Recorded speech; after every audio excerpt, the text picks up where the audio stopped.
address the Council at the beginning of this afternoon's session today at 3 p.m. Distinguished colleagues, we will now continue with the interactive dialogue with the Special Rapporteur on the right of everyone to the enjoyment of the highest attainable standard of physical and mental health. Let us therefore continue with our list of speakers. First of all, therefore, the delegation of the Marshall Islands has the floor. Go ahead, please. Thank you, Madam Vice President.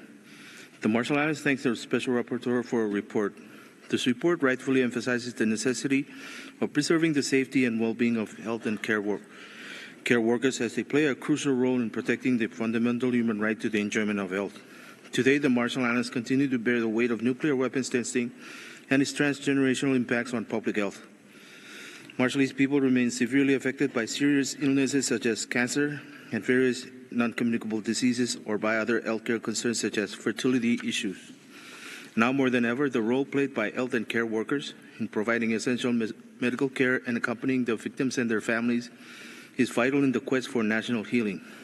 In this regard, the Marshall Islands refers the Special Rapporteur to the OACHR's mandated work on technical assistance and capacity building to address the human rights implications of the nuclear legacy in the Marshall Islands and invites her to work with the OACHR in providing insight on the role of the medical community in achieving nuclear justice.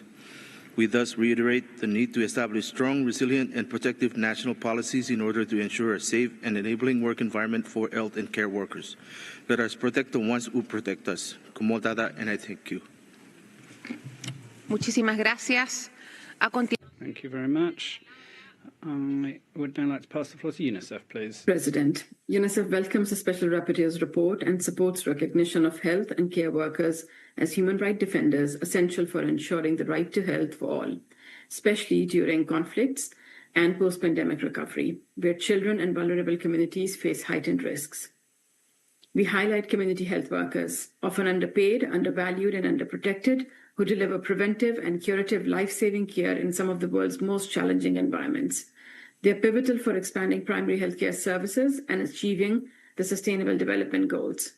We also highlight the vaccinators, midwives, and nursing staff who face similar challenges.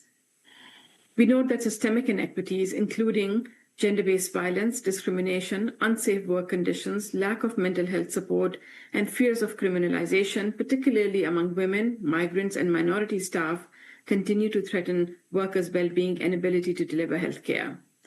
UNICEF commends Special Rapporteur's focus on mental health challenges faced by the health and care workforce and the calls for greater mental health support for the workforce. UNICEF also calls on member states to adopt the report's recommendations, prioritizing protection, fair compensation, confidential mental health support, and dignity for all health and care workers. Investing in their well-being is not only a moral and legal imperative, it is a cornerstone for realizing every child's right to survive, thrive, and grow up healthy and safe. I thank you. Muchas gracias. Thank you very much. I would now like to recognize the delegation of Sudan, please. شكرا السيدة نائبة الرئيس. Thank you very much, Vice President. We have taken due note of the report on the support staff and those working around health rights, but also the report before us and the rights featured therein. We'd like to thank the rapporteur. Health care support and those working to support it have been confronting systematic attacks and acute crisis. Areas such as Andam Hospital and other healthcare posts have been attacked. Healthcare staff have been threatened. Some nurses have been raped and killed. To that, we must add acts of torture that we have seen. Healthcare staff have been attacked in Samsama Darfur camp. National and international agents have condemned these attacks, in particular the attack against Sandani Al-Fasher Hospital. We have seen healthcare centres converted into barracks. We would like to recognise the work of healthcare professionals in Sudan in both the private and public sectors. We'd also like to recognise the work being carried out by the international organisations. Healthcare staff have been able to document crimes of sexual violence, and we have had psychological and healthcare services supporting them in extremely difficult contexts. The President interrupts. Thank you very much. I'd now like to pass the floor to the delegation of Morocco. Please go ahead. Merci, Madame la Vice-Présidente. Thank you very much. Vice President, my delegation thanks the Special Rapporteur for the report, whose theme is particularly relevant in the context of significant challenges to the enjoyment of the right to health. Healthcare workers contribute to reducing inequalities in access to healthcare in rural and urban areas and the resilience of populations. Their well-being and their safety, as well as their equitable and equal pay, are essential for these services to continue. Given these challenges, Morocco has sponsored in the 78th WHA a resolution to promote the dignified working conditions in these contexts. At the national level, Morocco has made available a comprehensive legal tool to guarantee the protection of healthcare workers and their care. Healthcare workers benefit on an equal footing to other Moroccan citizens progress connected to generalised social protection, which is at the heart of the national priorities of the Kingdom. Furthermore, Framework Law number 0622 related to the national healthcare system sets up a specific status guaranteeing dignified working conditions as well as equitable pay correlated to professional performance and lifelong training mechanisms connected to the WHO standards. Thank you, Chair. Muchas gracias. Thank you very much. I'd now like to recognise the distinguished Ambassador of Gambia, please. Good morning, Madam Vice President. The Gambia thanks the Special Rapporteur for her insightful report. It is a truism that the realization of the right to health can only be achieved when the right of health and care workers are themselves upheld. Therefore, we recognize the urgent need to uphold the right to just and favorable conditions of work for health professionals. By ensuring the right to fair remuneration, safe and healthy working conditions, mental health support and protection from unfair treatment, violence, and all occupational hazards. The report's focus on equity resonates with us. We are committed to reducing the barriers faced by rural communities, women and marginalized groups in accessing health care. Therefore, we echo the call of building inclusive health systems that ensure equitable access to care for all, especially in underserved and rural communities. We also wish to pay tribute to the courage and commitment of health and care workers in situations of conflict. We deplore the recent alarming and unprecedented pattern of attacks on medical infrastructure and healthcare workers in flagrant violation of international humanitarian law. We call on all parties to armed conflicts to respect their obligations under IHL. Madam Essar, what specific policy interventions do you recommend for small developing countries to improve mental health outcomes for health and care workers? And I thank you. Muchas gracias. Thank you very much, Ambassador. I would now like to recognise the delegation of Malaysia, please. Monsieur le Président, la délégation du President, the delegation of Benin thanks the Special Rapporteur for their report as well as the quality of the recommendations made therein. We share the conviction according to which healthcare staff are essential protectors of the right to health. With the concern of sustainably improving the healthcare management of populations in our country, the government in my country has implemented since 2016 an ambitious reform of the healthcare sector, which places particular emphasis on the living conditions of healthcare professionals, as well as Law number 2020-37 of the 3rd of February 2021, gives the healthcare sector a legal framework which includes guarantees for the protection of healthcare staff, thus ensuring their dignity and safety in the workplace. Furthermore, the regulatory authority of the healthcare sector, established in 2022, is establishing that there is strict oversight of recruitment of healthcare professionals and the establishment of healthcare centres in the Republic of Benin. Furthermore, the government has committed in recent years to undertake numerous different infrastructure projects to improve the hospitals in our country, in particular Hospital Centre of International Standing, in Abmomi Calavi, which offers all the cutting-edge technological provisions, has been established. To conclude, Benin would like to reiterate its support to the Special Rapporteur in their mandate. Thank you. Thank you very much for that statement. That statement was made by Benin, and now I would like to pass the floor to the delegation of Malaysia, please.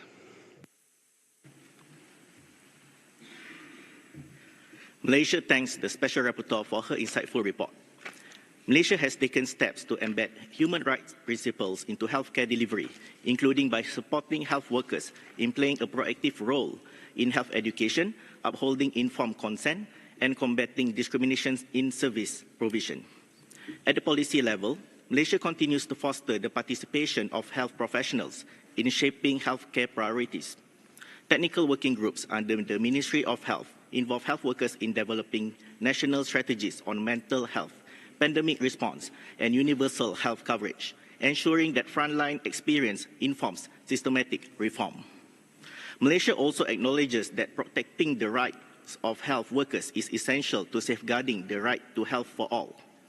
We are deeply concerned by the increasing incidence of violence, burnout, and mental health distress faced by healthcare staff, particularly during public health emergencies.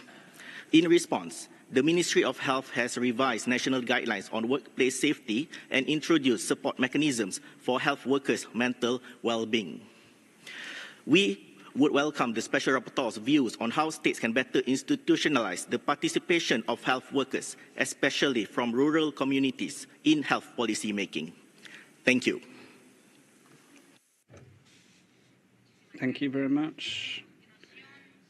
I would now like to pass the floor to the representative of the State of Palestine, please. Madam Vice President, the State of Palestine thanks the SR for her report and expresses deep appreciation for her principled stand and unwavering defense of the right to health at a time when truth is met with distortion and silence is rewarded over integrity. We stand in full support of your voice and your mandate. Madam Vice President, every principle this Council claims to uphold has been shattered in Gaza. The right to health, the protection of medical neutrality, and the dignity of those who heal and care all have been obliterated by an occupying power executing a campaign of annihilation under full view of the world. The SR rightly identifies health and care workers as human rights defenders. Over the past 20 months, these defenders are being systematically eliminated and became deliberate targets. Hospitals have been besieged and bombed, doctors and nurses detained, tortured, and executed, patients buried in their hospital beds, ambulances turned into ashes. Gaza's entire health system has been reduced to rubble. These are not complexities of conflict. These are grave breaches of international humanitarian law, and the world's inaction enables them. Today, we once again call on all states to act in defense of the very principles this Council was created to protect by imposing an immediate arms embargo on Israel, demanding the protection of healthcare facilities and personnel, and guaranteeing unimpeded humanitarian access, especially for medical aid and the reconstruction. Anything less is complicity.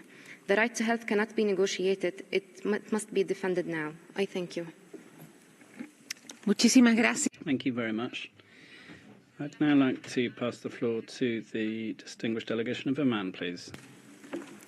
نائبة الرئيسة يتقدم وفد سلطنة.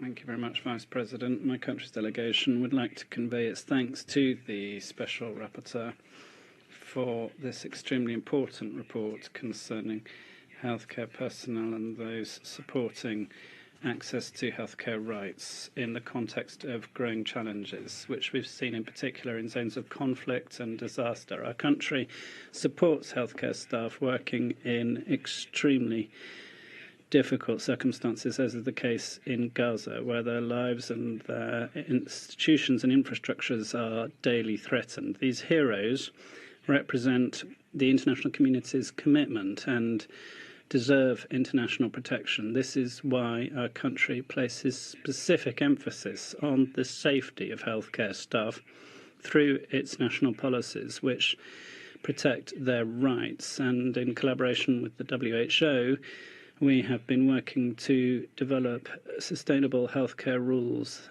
as well as to roll out training and psychological support programs. We also ensure equipment, in particular preventive equipment. Our country renews its constant commitment to collaborate with the international community in order to protect healthcare staff and to guarantee their rights by strengthening the capacity of the healthcare system as a whole.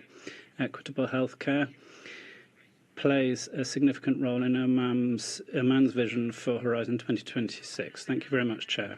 Thank you very much. I'd now like to pass the floor to the delegation of Cambodia. Thank you, Madam Vice President. My delegation thanks Special Rapporteur for the report. Cambodia recognizes the vital role that health and care workers are at the front lines of defending and promoting human rights in the realizations to the highest attainable standard of physical and mental health, particularly the rise to non-discriminations, equalities, and privacies. We support the emphasis placed on the mental well-being, safety, and fair treatment of health and care workers. In Cambodia, efforts are ongoing to strengthen the healthcare system in a manner that is inclusive, equitable, and aligned with human rights-based approach. We are committed to improving working conditions, enhancing professional training, and promoting non-discriminations in access to healthcare services. In conclusion, Cambodia affirmed that the practice of medicines rooted in ethics and compassion serve as a cornerstone in the promotion and protection of fundamental human rights. We look forward to continue international cooperations to reinforce health systems and ensure the dignity, protections, and support of all health and care workers globally. I thank you. Muchísimas gracias. Thank you very much. I'd now like to recognise the UAE, please. شكرا سيدة نائبة الرئيس. اطلع وفد بلادي باهتمام على تقرير المقرر الخاصة. Thank you very much, Vice President. We have taken due note of this report, and we emphasise the essential role played by healthcare professionals in the sphere of aid. The State of the UAE considers that the protection of healthcare staff is the basis for any equitable and effective healthcare system. From a legislatory point of view, the law on medical provision allows for the proper protection, including criminal protection of healthcare staff, and among the initiatives we have launched are included the Defence Line for Heroes for those working in difficult circumstances in times of crisis and catastrophe. We give particular tailored protection to healthcare staff, such as social security, psychological support, and benefits of residency in the country. Madam Special Rapporteur, in the light of the challenges in this context, how can we strengthen international collaboration to have the best practices exchanged to better protect healthcare staff, particularly in times of crisis and conflict? Thank you. Thank you very much. I'd now like to pass the floor to the delegation of Malawi, please. Madam Vice President, Malawi aligns with the statement of the African Group and welcomes the Special Rapporteur's report, which rightly emphasizes health workers as both rights holders and guardians of health rights. Malawi is prioritizing legislative reforms to strengthen protection for both health professionals and vulnerable populations they serve. Our ongoing health sector reforms include drafting legislation to improve working conditions, occupational safety, and fair remuneration for health workers, strengthening legal frameworks to ensure equitable access to quality care, particularly for women, children, and rural communities, and enhancing accountability mechanisms for patient rights protection. Despite resource constraints, Malawi remains committed to building a health system where workers and their rights are mutually reinforcing with patients' rights. We call for international partnerships to support these institutional and legislative reforms, which are essential for achieving universal health coverage and the Sustainable Development Goals. We remain committed to working closely with the Special Rapporteur and all stakeholders to further realize this fundamental human right. Thank you, Madam Vice President. Thank you very much. That was the last speaker we could accommodate for this dialogue. And so we will now move to the list of speakers for national human rights institutions and non-governmental organisations. I'd like to therefore pass the floor to the Ethiopian Commission for Human Rights. Distinguished President, members of the Human Rights Council and Special Rapporteur on Health. The Ethiopian Human Rights Commission welcomes the report of the Special Rapporteur, which underscores that health and care workers are the backbone of health systems. The report also notes they face challenges that undermine their well-being and ability to deliver quality care. Public health workers in Ethiopia are currently on strike, following a 30-day notice period demanding improved working conditions and occupational safety and health. We continue to monitor the situation and have been actively engaging with stakeholders to facilitate dialogue. Our findings indicate that the shortage of health workers due to the ongoing strike has adversely affected the right to health. Law enforcement officials have also arrested persons they suspect of incitement. Public health workers lack explicit legal pathways to strike in Ethiopia. The Commission reiterates its call for inclusive and transparent discussions to address the situation. Government response to the strike should also be guided by fundamental principles of necessity, proportionality, and legality. I thank you.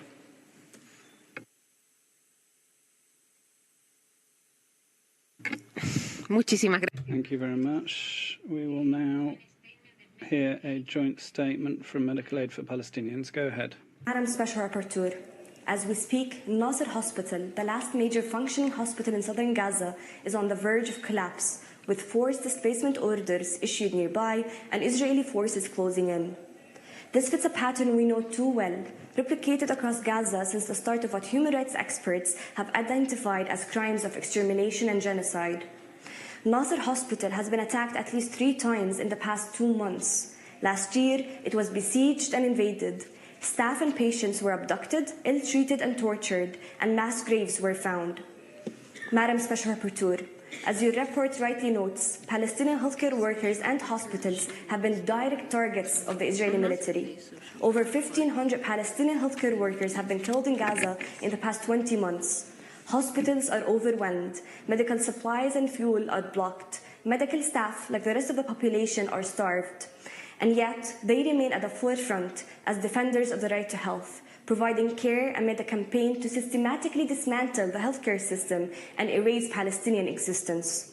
Madam Special Rapporteur, impunity breeds further atrocities. It can only be met with accountability. The international community must act to protect the Nasser Hospital and all Palestinian healthcare facilities and workers, enforce a ceasefire, guarantee access to principled humanitarian aid, and ensure an end to Israel's unlawful occupation. Thank you. Thank you. Muchas gracias. Thank you very much. We now have a joint statement from the IDPC Consortium, please. Thank you, Chair, for giving me the floor. This statement is made on behalf of the International Drug Policy Consortium and Harm Reduction International. We welcome the Special Rapporteur's latest report on access to medicines. The critical need to ensure access to medicines without discrimination, including ensuring access to harm reduction services for people who use drugs, was already highlighted in the Special Rapporteur's excellent report on drug use, harm reduction, and the right to health, published exactly a year ago. Because of poorly designed drug policies which have focused almost exclusively on repression instead of care and support, 80% of the world's population has limited to no access to controlled medicines for pain relief, palliative care, and drug dependence treatment. The ongoing criminalization and stigmatization of people who use drugs continue to create major barriers to access to life-saving medications such as methadone, buprenorphine, and naloxone. This already dire situation has drastically worsened with the recent funding cuts by a number of member states for foreign aid and HIV services for key populations. The Special Rapporteur's strong engagement and advocacy in promoting a harm reduction approach to all aspects of drug policy over the past year has been instrumental in bringing harm reduction and the right to health to the attention of policymakers, both at the UN and in countries. While drug policy reform advocates will mobilize in the coming days as part of the Support Don't Punish Global Day of Action, we call on the Special Rapporteur to continue playing this key role at this critical juncture. Thank you very much. We will now hear from Centre Europe. Thank you very much, Vice President. I represent the Popular Assembly of Carabanchel and neighbourhoods. In Spain, we do not have a guaranteed health care. The situation in the community of Madrid has degraded to dangerous limits, above all for those of us living in the poorest areas, where the shortfall in healthcare staff is affecting our life expectancy. At the moment, 760,000 people do not have the appropriate medical support. The community of Madrid is hardly investing 10.7% of its income in primary health care. That means that there is that 73% of healthcare centres do not have their complete staff. There are collapsing hospital centres, emergency rooms with more than 1 million people on waiting lists. Accessibility, equity, and professionals and patients are all impacted. We are just pieces on a chessboard. Healthcare staff and ghost installations that are invented lead to the hopelessness of the situation. These can have lethal consequences. These are violations of the right to healthcare. We urge Spain to respect its international commitments in the sphere of healthcare and consolidate a quality public healthcare system. We also urge the Special Rapporteur to examine the situation and intervene in line with the requests of the people and in the light of her mandate. Thank you very much for your attention. The President, thank you very much. We will now hear from Changing Centre for Equal Social Development, please.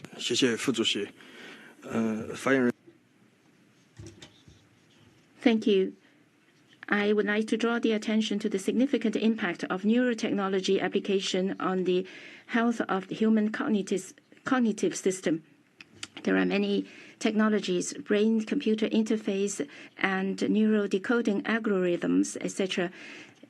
These technologies can cause irreparable damage to the neural system, and this can also cause barrier so that people can lose relevant capacity. For example, it could also manipulate the influence group's cognitive pattern and causing manipulation. So I call on the attention to be paid to the health of the human cognitive system as a distinctive category. This can be termed as the right of neural health and be seen as a fundamental human right, including to arrive at a international agreement so that to prevent further harm done on neural systems. Thank you. Gracias.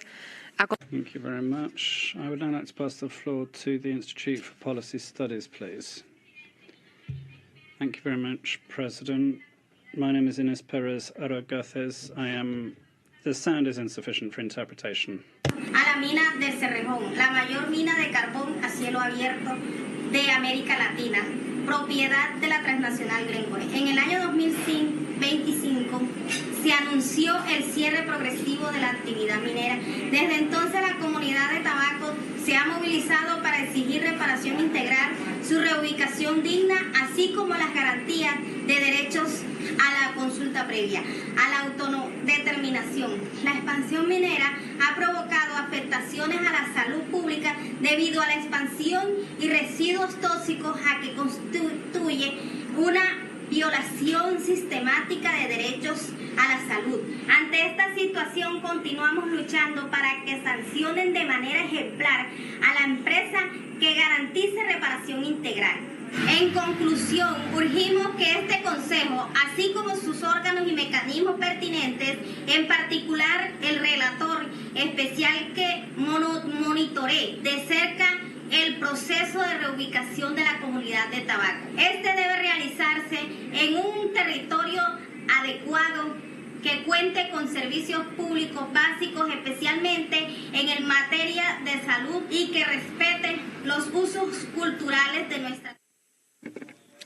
Gracias, lamentablemente. Thank you. Unfortunately, the sound quality was not appropriate for quality interpretation. We will now continue with the next speaker. which is the Iran Autism Association. Mr. President, I speak today on behalf of the Iran Autism Association and on behalf of those who experience the world with great differences. In Iran, thousands of autistic children and adults already face serious barriers to their physical and mental health. These include a lack of specialized services, limited public understanding, low insurance coverage, and unequal access to education and therapy. For many autistic individuals, health and well-being rely on calm, safety, and stable routine. When these supports are missing, the effect can be deeply harmful.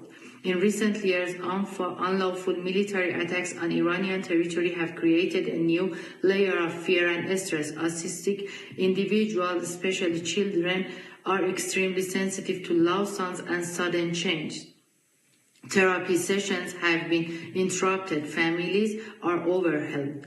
We respectfully call on Human Rights Council and Special Rapporteur to recognize and uphold the right to health for autistic individuals, not only by improving medical and mental health service, but by ensuring inclusive, peaceful, and supportive environments that respect neurodiversity. Thank you.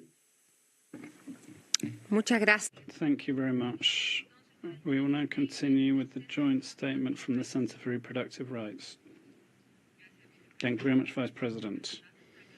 Akahata makes this statement on behalf of the Reproductive Rights Centre and the Initiative for Sexual Rights. We appreciate the Special Rapporteur's report, which requires recognition for non-paid work in its definition of care workers and emphasises the importance of this in maintaining the healthcare of people, including in sexual and reproductive healthcare areas. We emphasise that this focus and the inclusion of non-paid work in the definition in the report emphasises the important role of these people. We emphasise the key role of community networks, generally made up by women, and the support and provision of information, as well as the provision of care and advice in decisions and reproductive issues, including abortion. This has led to preventing loss of life and protecting people from harassment, including sexual violence by non-state and state actors. States should protect rights of all and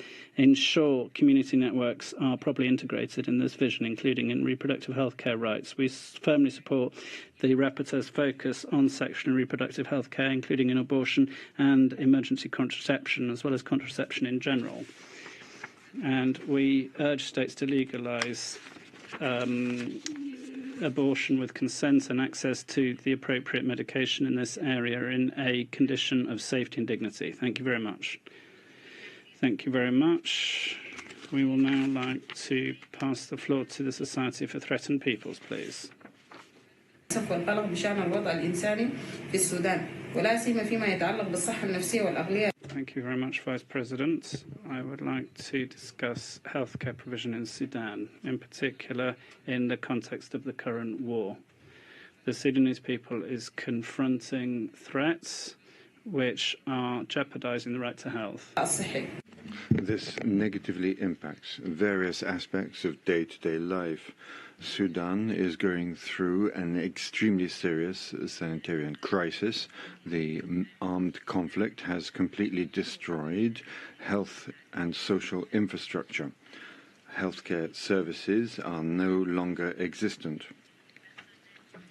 Medical personnel have been forced to leave the country.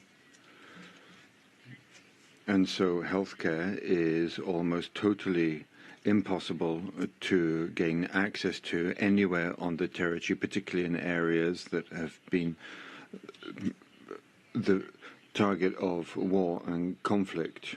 Words are not enough. We need to stop our population being struck in this way, and this is why we call on your Council to place a priority on the health crisis in Sudan. This is one of the most serious negative consequences of the conflict. Mental and physical health care services are needed urgently. Thank you. Muchísimas gracias. Thank you very much. We now have a joint statement from Harm Reduction International, please. Harm Reduction International and the co-signatories welcome the Special Rapporteur's report on access to medicine, vaccines and other health products. As highlighted in the report, ensuring affordable and adequate access to international controlled medicines for palliative care and drug dependency, including methadone and buprenorphine, is a core minimum obligation of the right to health. This must extend to people who use drugs, whether in the community or in detention. Yet, more than 80% of the world's population still lacks access to essential medicines. HRI's Global State of Harm Reduction shows that while over 100 countries support harm reduction policies and practices, major gaps remain in ensuring equitable, quality and voluntary services for all, especially for people in prisons. Harm reduction remains severely underfunded in low and middle-income countries, with only 6% of the estimated budget being invested in harm reduction interventions. Recent cuts to international aid by the US and other countries have worsened this crisis, leading to partial or complete loss to life-saving services and putting lives at risk. We are seeing increased overdose rates and greater vulnerability to HIV and other infections. Harm reduction is effective, cost-saving, evidence-based, and endorsed by the entire UN system. We call on member states and the international community to act now by expanding harm reduction services, removing barriers for marginalized groups, and shifting resources from punitive responses to health. We thank you. Muchas gracias. Thank you very much. Badil, please. President, the targeting of the healthcare system, including workers, has been a central policy in the Israeli regime's genocide in the Gaza Strip. At the heart of this campaign are Israeli attacks on UNRWA, which has served as a vital lifeline for Palestinians in Gaza, providing critical health services, aid, and shelter. UNRWA reports that in 861 attacks, 317 of its staff members in Gaza have been killed and 311 of its facilities damaged. These material attacks are compounded by the Israeli regime's demonization of the agency, encouraging its defunding and the laws banning UNRWA's operations in Palestine. This is magnified by the establishment of the Gaza Humanitarian Foundation, which effectively replaces UNRWA's mandated role with a militarized aid mechanism. The targeting of the healthcare system, including the incapacitation and replacement of UNRWA, violates the International Court of Justice's provisional measures against the Israeli regime and constitutes genocide, the weaponization of aid, and grave breaches of the Geneva Conventions. States' failures to act and their direct military and political support for the Israeli regime has enabled these crimes. To end the genocide, dismantle the Gaza Humanitarian Foundation, and fully restore UNRWA's mandate, states must impose political, economic, and diplomatic sanctions against the Israeli regime. Thank you. Thank you very much. That was the last speaker we could accommodate on this list. I would now like to pass the floor to our rapporteur for the concluding comments. You have the floor, and there are 5 minutes available. Thank you, Madam Vice President, all of you distinguished delegates and civil society representatives. In closing, I would like to draw your attention to the report I have presented, which contains good practices and a list of recommendations on pages 14 to 15 of the report. In summary, I would like to contribute by saying that we must value the qualitative nature of medicine and illness and not only focus on indicators for clinical outcomes and health systems-based assessments, but also include and substantively embed measures measuring the physical and mental health of health and care workers with timeless linkages to care and services for themselves. In order to meet their obligations under international law, states must implement intersectoral policies that safeguard health and care workers and lessen abrasive interactions at the point of care. States must formulate, implement, and periodically review a coherent national policy to minimize the risk of occupational accidents, hazards, and diseases, as well as provide a coherent national policy on safety and health services available for health and care workers. On resourcing, it does become clearer and much harder for SIDS and those who are heavily indebted countries. And in the context of extractive capitalism and ongoing colonial legacies, that some of these major inequities are a result of, we have to look even within the international funding mechanisms, trade and IP agreements, and specifically in the health sector. And we must look at investment in health and care workers as reparations. And so states must pay greater attention to the protection of the right to health in influencing the lending policies and credit agreements and other international measures, including health aid. At a national level, we need a much more healthcare workers in number in the sector than we have already. So the training is very important, that even the medical pedagogy itself has to be trained, and human rights must be the center of how that curriculum is brought forward. Skills development, building capacity, and of course the balance between what we know is the global health workforce demands, ensuring sustainability for domestic health system demands. And so we must reimagine a health system that are sustainable but equitable, that provide for dignity for the workers and compassionate ways in which they as humans, so crucial for the right to health and the functioning of health systems, are valued and cared for. A further important aspect, Madam Vice President, is the improvement and the further participation of healthcare workers in lawmaking.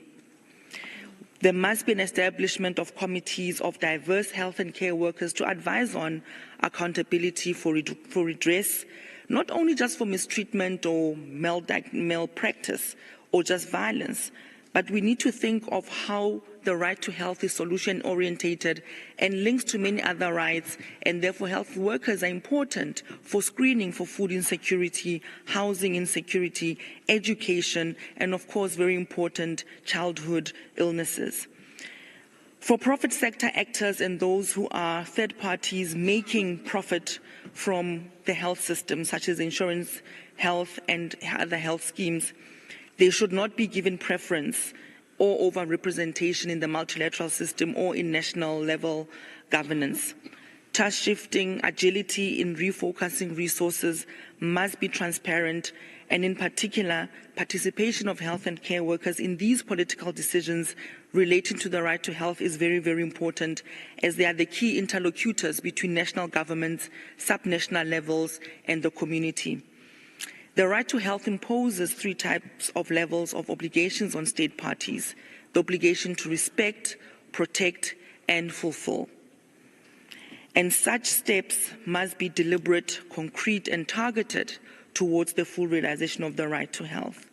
And so we must redefine international solidarity and aid to serve those furthest left behind by stigma, discrimination, or criminalization. Madam Vice President, distinguished delegates and civil society representatives, it has been a great honor for me to present my fifth thematic report on human rights to the Human Rights Council on health and care workers as defenders of human rights. It is with the deepest of gratitude and admiration and respect for all healthcare workers around the world who continue, despite all odds, to provide availability, accessibility, acceptability, and quality of health facilities and goods and services. I thank you, Madam Vice President. Muchas gracias. Thank you very much. That brings us to the conclusion of our interactive dialogue, and I'd like to thank our rapporteur, Talang Mofokeng, for her participation, her work, and her commitment to the right to health. Thank you very much, Madam Rapporteur. We will now take a short break before beginning our interactive dialogue with our Special Rapporteur on discrimination against persons with leprosy.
Delegados.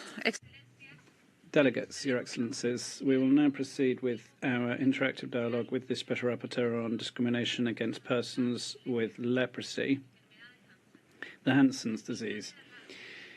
Let me wish a warm welcome to the mandate holder, Madam Beatriz Miranda Galarza. The list of speakers will close in 15 minutes. I would now like to give the floor to Madam Miranda Galarza for the presentation of her report. Go ahead, please, Madam. Well, good morning, buenos días. I'm really happy to be here. Thanks, Madam Vice President, Excellencies, distinguished delegates, colleagues. We are living in uncertain and fragile times.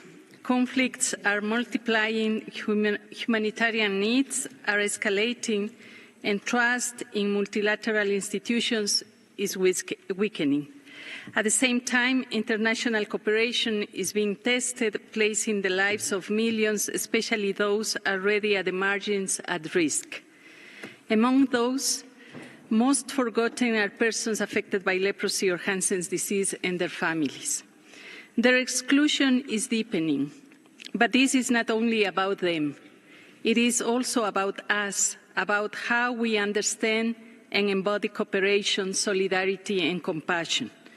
It is about whether we are truly committed to the promise of leaving no one behind. The report I presented responds to the erosion of international cooperation in recent years, and especially in the past months.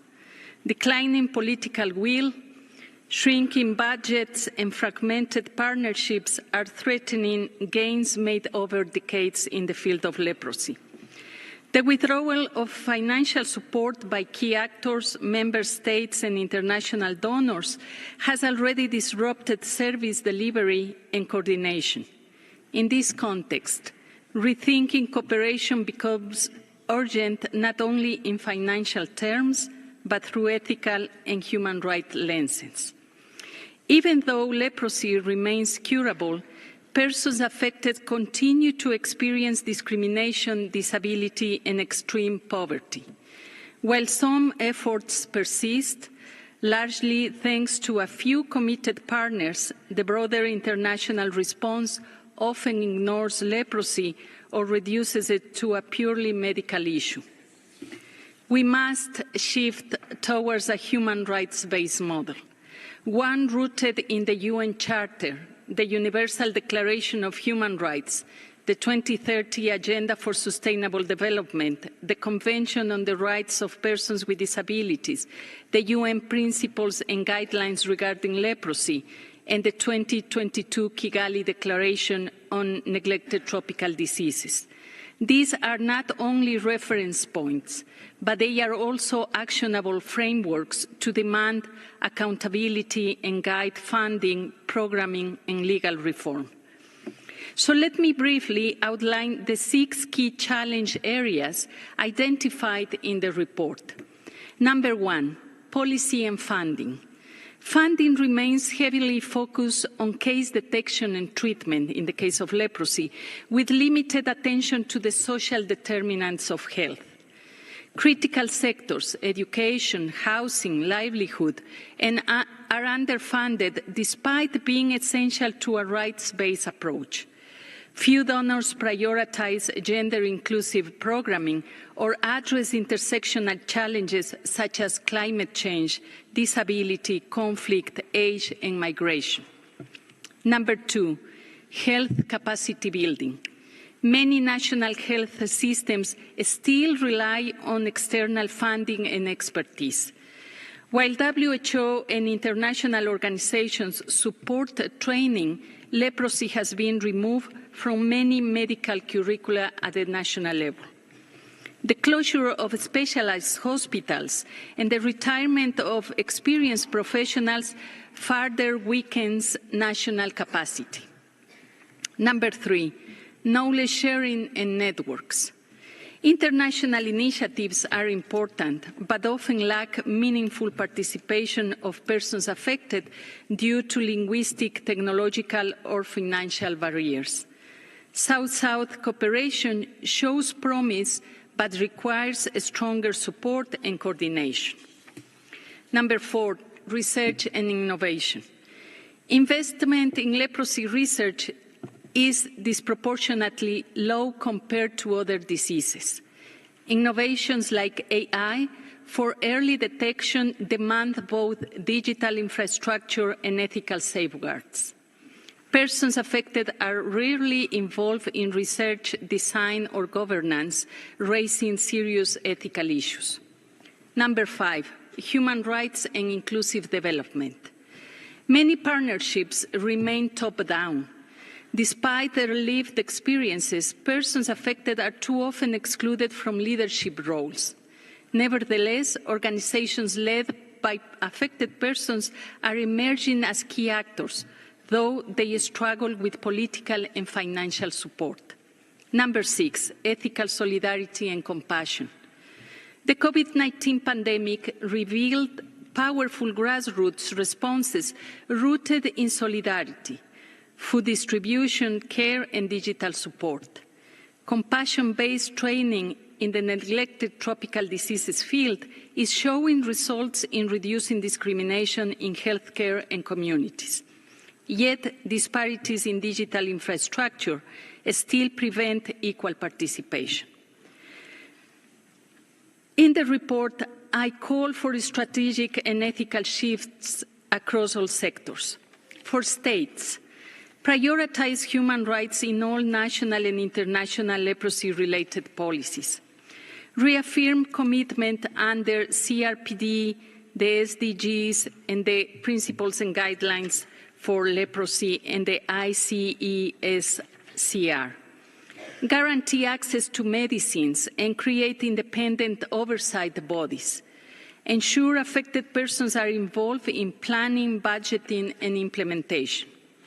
For donors and multilateral agencies, restore and expand funding for comprehensive responses, including stigma reduction, legal reform, and social inclusion. Promote intersectional approaches, integrating gender, climate justice, disability rights, and children's rights. Provide direct support to autonomous organizations of affected persons, and strengthen South-South cooperation through concrete long-term commitments. For civil society and affected persons' organizations, amplify collective advocacy to influence decision-making processes. Invest in leadership, knowledge exchange, and digital inclusion. Build strategic alliances with other entities, disability, gender, and health movements, and promote an ethical model of shared responsibility, recognizing the well-being of affected persons as a global priority, not an option. I also sustain in the report that the United Nations and its agencies should ensure that leprosy is explicitly included in global health, disability, gender, and human rights frameworks, preventing its continued marginalization in international policy discussions. The Sustainable Development Goals, particularly Goal 3, Good Health and Well-being, and Goal 10, Reduce Inequalities, should be operationalized to ensure that persons affected by leprosy benefit from development initiatives. The protection of the rights of persons affected by leprosy depends on their action now.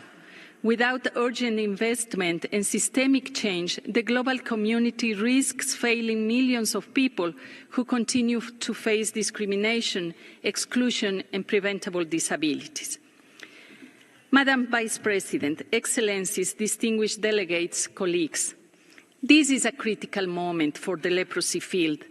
Without renewed investment and strategic change, we risk failing communities who have already waited for too long for justice, equity, and recognition. The mandate on leprosy remains the only dedicated mechanism in the UN system focused on this population.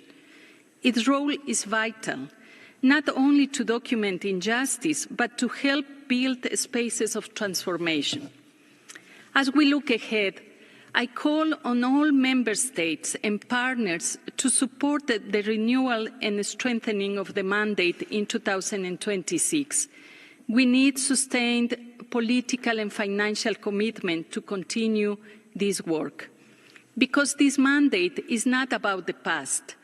It is about the future we are building together, a future where solidarity is active, where compassion is structured, and where cooperation is rooted in human rights, and where truly no one is left behind.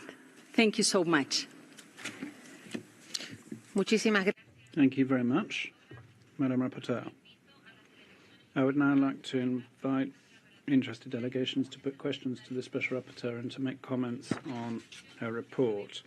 As we already know, the speaking time is set at 1 minute 30 seconds for all. I'd now therefore like to pass the floor to the delegation of the European Union, please. Señora Presidenta, la Unión. Thank you very much, Vice President. The European Union wishes a warm welcome to the Special Rapporteur and thanks her for the presentation of her report. Raise your concerns regarding the trend in new cases of persons affected by leprosy over the past decade, which compromises the achievement of targets set out in the World Health Organization's Global Leprosy Strategy 2021-30. We agree that we must eliminate stigma and discrimination against persons affected by leprosy and their family members, ensuring a human rights-based approach. Reversing this trend requires a significant scaling up of preventive treatment alongside active case detection. We support meaningful inclusion and participation of those affected by leprosy in awareness and education campaigns. The EU plays an active role in funding programmes to combat leprosy, primarily through research, public health initiatives and international cooperation. Through its projects, the EU supports different leprosy prevention strategies and community-based interventions. Furthermore, the EU runs global health research programmes focused on neglected tropical diseases. Madam Special Rapporteur, in your report you provide guidance to states and international stakeholders on implementing leprosy-inclusive strategies and policies. Which actions would you consider a priority? Thank you. Thank you very much. I would now like to pass the floor to Ghana, speaking on behalf of a group of African states. Go ahead, please. Madam Vice President, I have the honor to deliver this statement on behalf of the African group. We express our sincere gratitude to the Special Rapporteur, Ms. Beatrice Miranda Galaza, for her comprehensive report and tireless effort to uphold the rights and dignity of persons affected by leprosy and their families. The African group reaffirms that leprosy is far more than a medical issue. It is a profound human right, equality and social justice. We remain deeply concerned that stigma, discrimination and exclusion continue to impact affected persons, especially amid declining international aid and unfunded leprosy programs. We fully support the Special Rapporteur's call to shift from charity-based models towards right-based frameworks grounded in dignity, inclusion, and sustainable solidarity.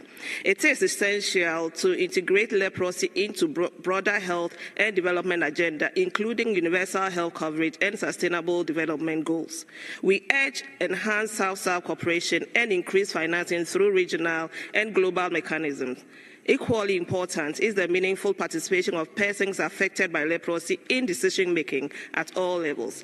In closing, the African Group remains steadfast in its commitment to eliminate all forms of discrimination against persons affected by leprosy. We call on the international community to act collectively and urgently to ensure no one is left behind. I thank you. Muchísimas gracias. Thank you very much. The World Health Organization has the floor. Gracias, señora vicepresidenta. Thank you very much, Vice President. Submitted by Dr. Beatriz Miranda Galarza and supports its considerations and conclusions, including strengthening international cooperation and solidarity, adopting a human rights-based and person-centered approach, enhancing integration of leprosy activities with other service delivery platforms, strengthening cross-sectoral coordination, and placing leprosy and neglected tropical diseases, NTDs, within global initiatives aimed at peace, security, and development.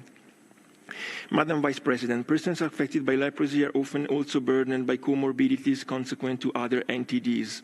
Last month, in this very room, the 78th World Health Assembly adopted Resolution WHA 7815 on skin diseases as a global health priority, which targets elimination of leprosy within the wider context of NTDs and skin conditions. Remarkably, WHO member states called for action consistent with the recommendations included in the report discussed today.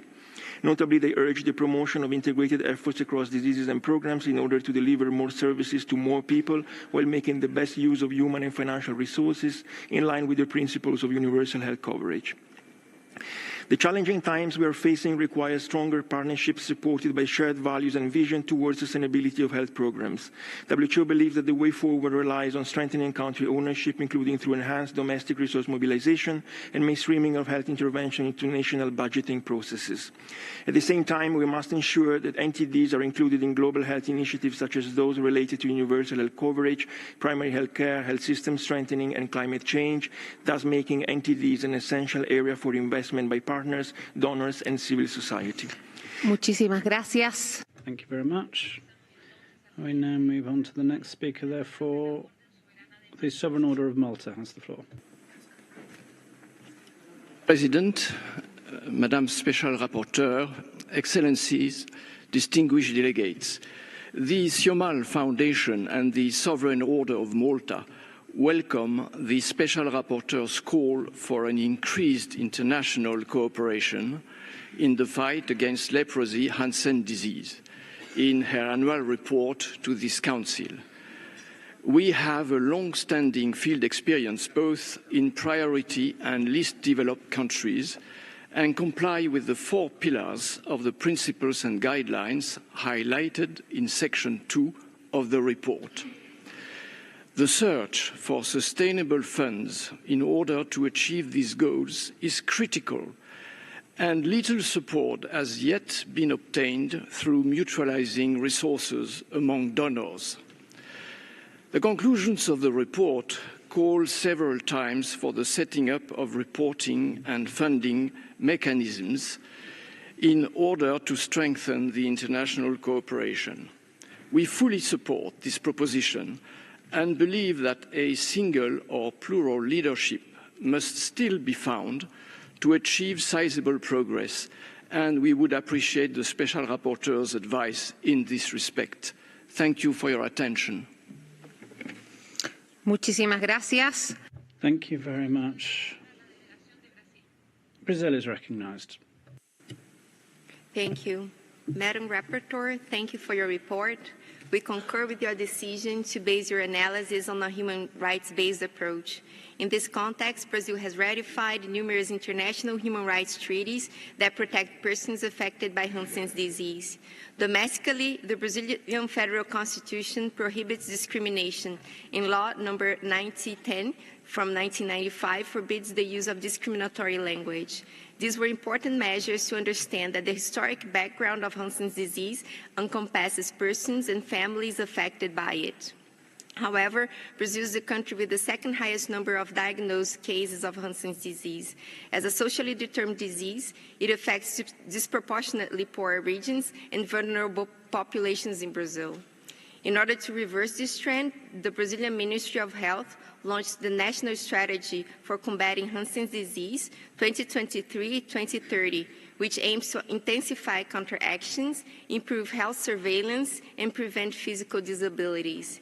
In line with the report presented, Brazil believes that a human rights approach grounded in an ethics of care, prioritizing the voices of individuals as the main sources of evidence, is essential. This is just the only approach that is able to promote more equitable and just societies. Thank you. Muchas gracias. Thank you very much. I'd like to inform you that the list of speakers has been closed, and I would now like to pass the floor to the delegation of India, please. Madam Vice President, India reaffirms its unwavering commitment to the global goal of leprosy eradication. As a country historically bearing the highest burden of leprosy, we have made significant progress through a sustained multi-sectoral approach under the National Leprosy Eradication Program. We have integrated leprosy services into primary health care, ensured free access to WHO-recommended multi-drug therapy, and prioritized early detection through active surveillance. Our flagship initiatives such as Sparsh leprosy awareness campaigns and the Nikush digital reporting system have enhanced case tracking and the public engagement. Further, India has invested heavily in capacity building. Institutions like the Central Leprosy Teaching and Research Institute and the National Institute of Epidemiology offer advanced training programs and collaborate with partners, especially those in our neighborhood, strengthening regional responses. Our efforts also focus on eliminating stigma through legal measures and community empowerment, aligned with the UN principles on the elimination of discrimination against persons affected by leprosy. Madam Vice President, India believes global eradication is within reach, but it demands solidarity, knowledge sharing, and inclusive policies. We urge enhanced collaboration to ensure that no one is left behind in a shared journey to end leprosy. Thank you.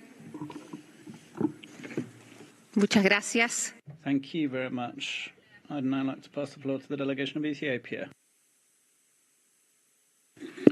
Thank you, Madam Vice President. Ethiopia aligns itself with the African Group statement delivered by Ghana and welcomes the report of the Special Rapporteur and commends her tireless efforts to amplify the voices of persons affected by leprosy and their families. We strongly support the call for strengthened international cooperation and a shift towards a human rights-based approach.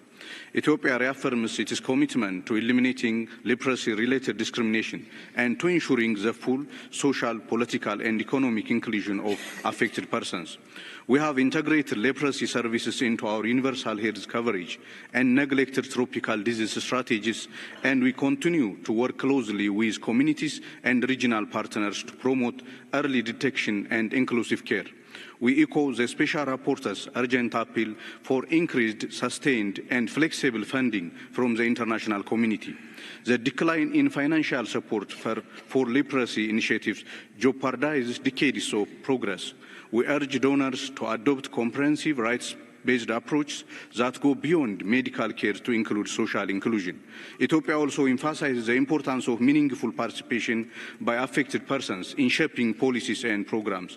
In conclusion, Ethiopia remains committed to advancing the rights and dignity of all persons affected by leprosy and calls on the international community to respond to the Special Rapporteur's recommendations with concrete actions. I thank you, Madam Vice President. Muchas gracias. A continuación. Thank you very much. Indonesia has the floor. Madam President, we take note of the Special Rapporteur's report and we echo her call to place human rights at the center in addressing leprosy. Leprosy remains a challenge in parts of Indonesia, but we are responding with deep care and commitment. We focus on early detection, preventive treatment, surveillance, and awareness raising. And we seek to increase early detection to prevent disability, improve treatment completion rates, and reduce new cases, especially among children. We are working to ensure people affected have access to healthcare, education, employment, and social protections. But no medicine or policy can succeed if those affected remain invisible.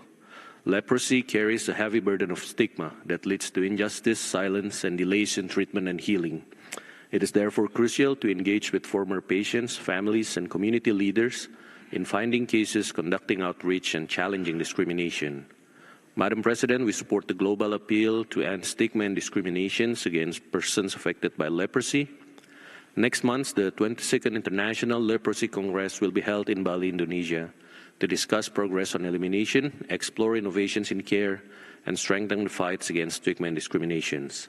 We ask the Special Rapporteur, what best practices have you observed in addressing stigma and discrimination that could be replicated or adopted by countries? Thank you. Muchísimas gracias. Thank you very much. The delegation of Portugal is recognized. Thank you, Madam Vice President. Portugal would like to welcome the Special Rapporteur and thank her for the presentation of her report. Madam Special Rapporteur, we regret that despite the substantive and extensive work of the past, lack of investment and financing of international health initiatives is hampering progress in the fight against leprosy. We furthermore regret that myths and misconceptions about leprosy have resulted in serious violations and abuses of the rights of persons affected by leprosy and are responsible for perpetuating stigma and discrimination, which hinder diagnosis and treatment. The perception that leprosy is highly contagious, which is scientifically inaccurate, contributes to segregation. Portugal has a long history of supporting initiatives against leprosy through public health efforts, participation in international research, and community-based organizations, including in African countries of Portuguese language. Portugal reaffirms its support to the transition from a medicalized approach of leprosy, Hansen's disease, towards a human rights-based approach in which support, care, and assistance are positioned as inherent rights. Madam Special Rapporteur, besides health treatment, what priority areas should be addressed in ensuring a human rights-based approach to leprosy? Thank you.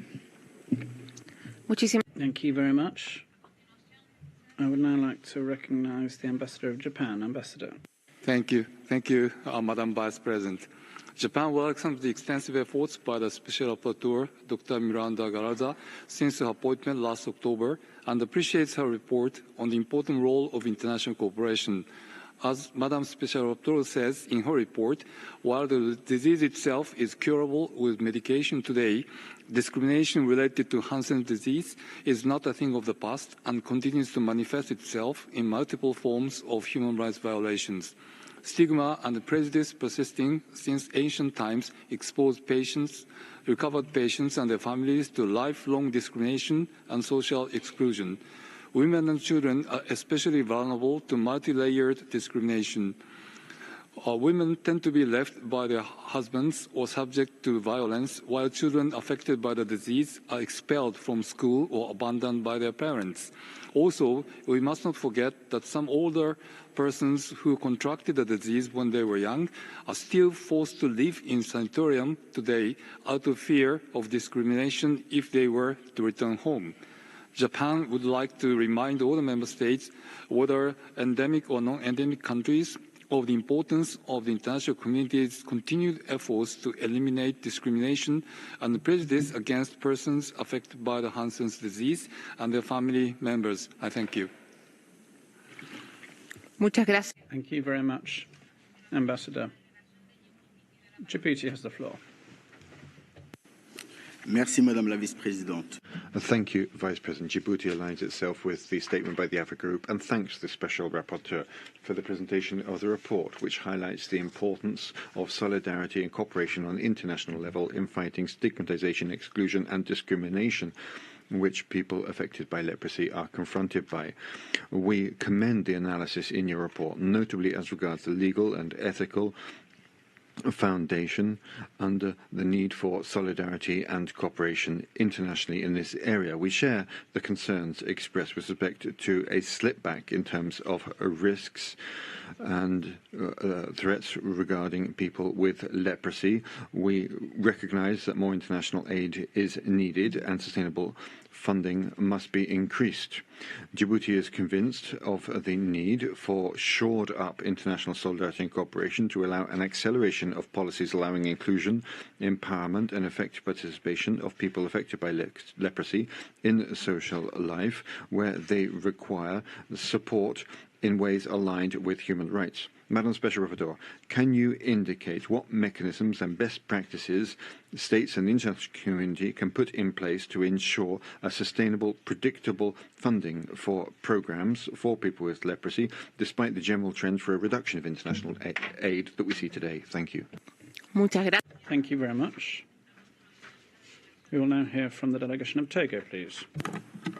Madame la Vice-Présidente, Madam Vice President, my delegation would like to thank the Special Rapporteur for the report, and we commend the work done under the mandate since 2017. We share the recommendations and observations of the Special Rapporteur, notably with respect to international cooperation, inclusion, as well as South-South cooperation and innovative financing mechanisms in order to bring better support to people affected by leprosy.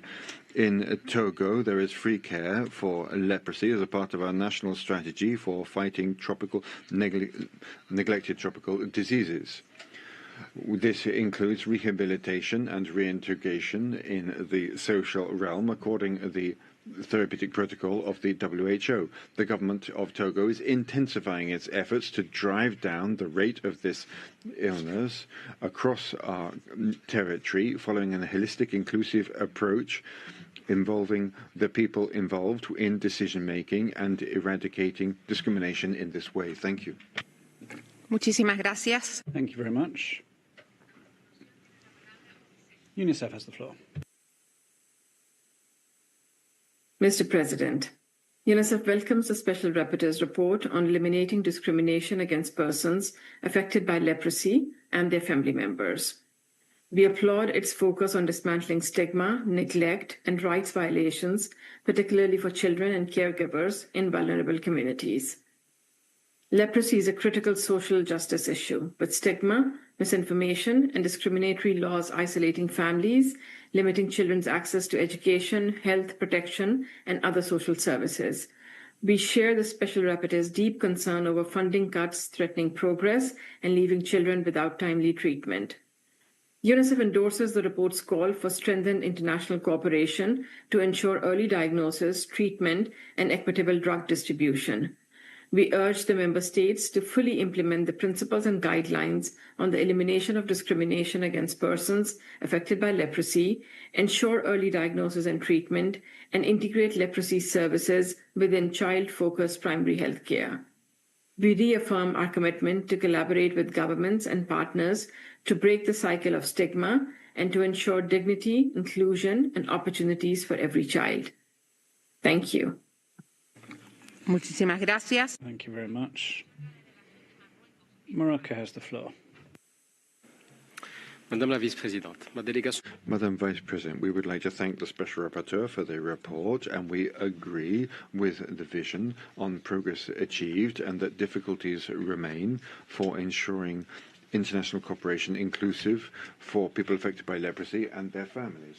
At the national level in Morocco, our healthcare agencies are fully aware of the gravity of this illness due to disabilities and have organized a strategy to reduce it. We have organized a national program to fight leprosy starting in the 80s with strong positive results. There were just 37 cases at the end of 2023 compared to 140 in the 1980s.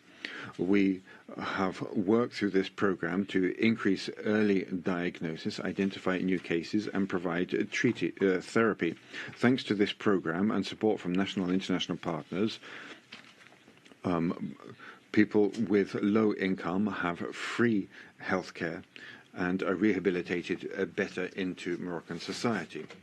The fight against leprosy continues to be a healthcare ministry priority, with a number of different avenues to fight the illness, as well as fighting poverty and exclusion, which are national priorities. Thank you. Muchas gracias. Thank you very much. We will now hear from the delegation of Jordan, please.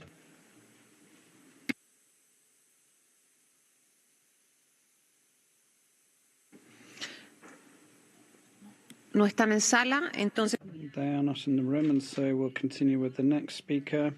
The delegation of Ghana has the floor. Vice President, we thank the Special Rapporteur for her report, which advocates for a human rights-based approach to leprosy, and note with concern the dwindling funding space for ensuring access to care, long-term solutions, follow-up support, and overall quality of life improvement for persons affected by leprosy and their families. We urge international cooperation for innovative financing mechanisms tailored towards sustained long-term funding for leprosy-related programs, fostering a human rights-based approach to care and advancing research in new diagnostics, prevention strategies, and post-treatment complication care. Ghana's Ministry of Health, through the Neglected Tropical Diseases Program, decentralizes leprosy care nationwide via the Community-Based Health Planning and Services Initiative, with free multi-drug therapy provided with WHO support. Regardless, gaps remain in post-treatment disability care and livelihood support, requiring anti-stigma education. Ghana would like to seek the Special Rapporteur's views on how low and middle-income countries can better integrate practical human rights-based approaches in their local leprosy response within disability and public health frameworks. I thank you. Thank you very much. The delegation of Cameroon has the floor. Thank you, Madam Vice President. Cameroon aligns itself with the statement by the Africa Group. We thank the Special Rapporteur for the report, focused on shoring up international cooperation and solidarity in the fight against discrimination associated with leprosy. My country fully supports the approach according to which Hansen's disease should not be a factor for exclusion or stigmatization, but a public healthcare challenge treated in respect of human dignity. Cameroon has integrated the fight against leprosy in its national healthcare policies, in particular areas where it is highly prevalent. Thanks to technical and financial support from our partners, and as a part of a universal healthcare system, free treatment and psychosocial support is provided to people affected. We call on the rapporteur for greater cooperation between states. We welcome that call through civil society and UN agencies also, with outreach and sharing best practices, as well as shoring up local capacity building. Cameroon remains committed to focused, inclusive, human rights respectful action as a part of international solidarity. Thank you. Thank you very much. The delegation of Burkina Faso now has the floor.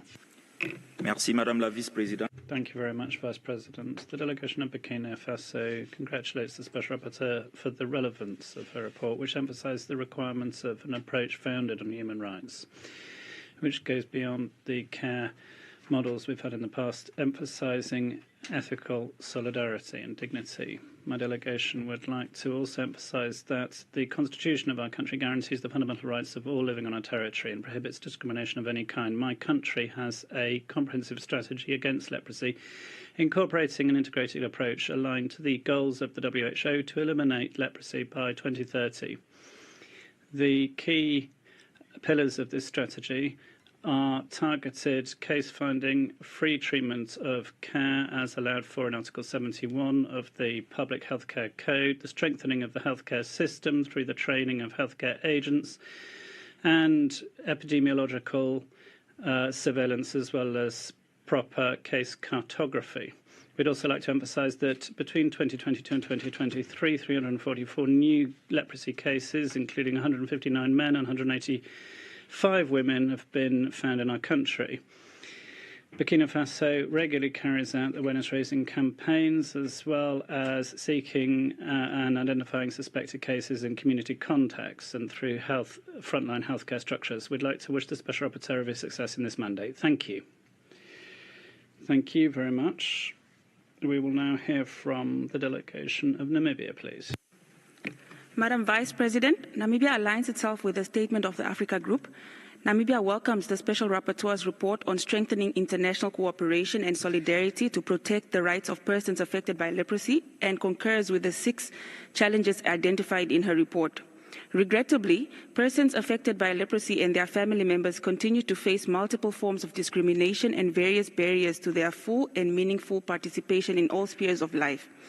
Madam Vice President, while leprosy has been largely contained in Namibia, sporadic cases persist, prompting the Namibian government to intensify its efforts to eliminate the diseases by 2027. Despite achieving a level where leprosy is no longer considered a major public health concern, recent assessments have uncovered 11 new cases in 3 regions of the country, emphasizing the continued importance of early detection. Leprosy is now effectively treated and cured at district hospitals across Namibia using multi-drug therapy following WHO guidelines. To conclude, Namibia calls for strengthened efforts to eliminate leprosy, ensuring a healthier future for all. I thank you, Madam Vice President. Thank you very much. We will now hear from the delegation of Iraq, please. شكرا للسيد النائب الرئيس. Thank you very much, Vice President. The government of Iraq is committed to protecting the rights of those affected by leprosy because these rights are included in international human rights frameworks and the Universal Declaration of Human Rights. In line with the provisions of our Constitution, we have set up a care committee for persons with disabilities and with particular needs in order to best integrate them into society. An action plan has been followed by this committee, and That started in 2017 on the basis of the Law on the Protection of Persons with Disabilities. That's Law number 38. In addition, our national empowerment policy for persons with disabilities was launched for the 2024-2028 period. Chairperson, we are working to ensure equal access for those affected by leprosy and persons with disabilities to education and healthcare, as well as to social, cultural and economic rights. This is done on the basis of modern technology and also through a global platform which allows their easy access to data relating to them. Furthermore, a biometric ID card has been launched to support persons with disabilities in order to facilitate all of the formalities they must go through. In conclusion, it's important to promote the rights of persons with disabilities through regulation and legislation, as well as specific steps to ensure their comprehensive integration in society. Thank you very much. The Vice President, thank you very much. Bangladesh is recognised. Thank you, Madam Vice President. We appreciate the Special Rapporteur's emphasis on international cooperation and solidarity in addressing the persistent challenges faced by persons affected by leprosy and the urgent need for increased and sustained funding. Bangladesh is committed to achieving total elimination of leprosy by 2030. The government, supported by national and international partners, is leading a concerted effort to achieve this goal. Our recently adopted National Strategic Plan for Leprosy prioritizes strengthening leprosy-related healthcare services, preventing disabilities through early detection and effective management, and promoting social inclusion and empowerment of leprosy sufferers. We have also repealed the 1898 Lepers Act, a colonial discriminatory law that used to cause discrimination and stigma to the persons affected by leprosy and their families. Madam Vice President, we are concerned about the gradual decline in mobilization of financial and human resources across the group. We call for enhanced international cooperation and financial support, particularly in areas of early detection, developing clinical expertise, and evidence-based research. I thank you. Thank you very much. I now recognize Egypt. السيدة نائبة الرئيس يرحب وفد مصر بالمقررة الخاصة Thank you, Vice President. We would like to welcome the Special Rapporteur. We have taken good note of the report, which places a central role on international solidarity and cooperation. We also agree that this international cooperation and international financing are necessary to support initiatives aimed at providing care to people with socioeconomic needs. The infection rate in Egypt would not indicate that we face a major national problem, according to WHO figures. We provide free health care and housing to people affected. It is necessary to fight all forms of discrimination or violence against people affected by leprosy.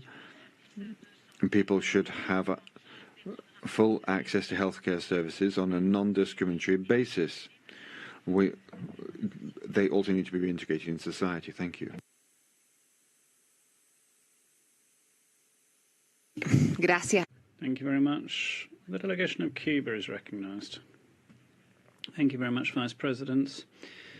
Cuba is progressing towards leprosy zero through its national leprosy program and the implementation of the 2021-2030 international plan against this disease. Although leprosy remains a healthcare problem and has been since 1993, when we first started working on this, we have been reducing the number of cases consistently since then. We are improving surveillance and improving service provision, as well as developing strategies promoting an inclusive environment, as well as continuous capacity building of healthcare staff, patients, family members, and the community in general. Every year, the WHO gives our country the framework to combat leprosy, and we have seen a 98% detection rate using outpatient ambulatory clinics. The strengthening of primary health care systems as well is a fundamental pillar for the success of this strategy. As the Special Rapporteur has said, Cuba is actively participating along with Brazil and Colombia in our regional network for vaccines on the exchange of data on this disease. We agree with the Special Rapporteur that international cooperation to confront leprosy must go beyond traditional healthcare models and be based on dignity, inclusion, and social partnerships. We must strengthen capacity building and sustainable financing. Cooperation and solidarity on an international level is fundamental not only to confront leprosy but also to ensure the right to health more generally. Thank you. Thank you very much. Algeria has the floor. شكرا السيدة نائب الرئيس. يرحب الوفد الجزائري. Thank you, Vice President. We would like to welcome the Special Rapporteur, and we hail the presentation of the report, which places an emphasis on the need for international cooperation to help achievement of the right to healthcare. This requires innovative approaches in order to implement in practice the policies that we adopt. These policies must take into account the needs of patients. Furthermore, they must ensure that appropriate SDG-aligned services are provided for healthcare. People affected by this illness must be provided support in order to help them face the challenges, social, economic and cultural, even political, that await them. We encourage the Special Rapporteur to continue these efforts in order to better spread information about leprosy. This can help increase the volume of aid earmarked to help these people. In Algeria, these people enjoy constant support and free treatment in all healthcare institutions, and awareness-raising campaigns are constantly launched to defeat all discrimination against them. We need to continue to work to eradicate discrimination against all people affected by leprosy and their families. Thank you. Gracias. Thank you. I'll move on to the next speaker. The Bolivarian Republic of Venezuela has the floor. Thank you very much, Vice President. Venezuela believes this issue to be extremely important, and we positively appreciate her contribution, taking into account that international solidarity and cooperation are fundamental pillars to deal with existing challenges. This cooperation should be carried out unconditionally and with full consent of the concerned country, with the sole goal of attaining the aims outlined. In this vein, we emphasize that the Venezuelan Scientific Investigation Institute carried out an investigation and research that yielded fruit in 1987 with the work of the decorated Dr. Jacinto Convit, producing a vaccine for leprosy, giving humanity a historical step forwards and fostering international solidarity in this area. Furthermore, through the Venezuelan legal framework, we always implement our public policies with no discrimination, adopting positive measures in favour of groups who may be discriminated against, marginalised or made vulnerable. Special Rapporteur.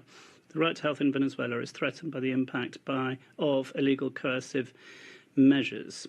In this context, we would like to ask how international cooperation can be strengthened between states when this is threatened by the imposition of these illegal measures. To conclude, we call on the Rapporteur to join the cause of the liberation of the many Venezuelans who are currently imprisoned in El Salvador. Thank you. Gracias. A continuación. Thank you very much. Malawi has the floor. Malawi welcomes the report of the Special Rapporteur and commends her efforts in engaging with member states on this issue.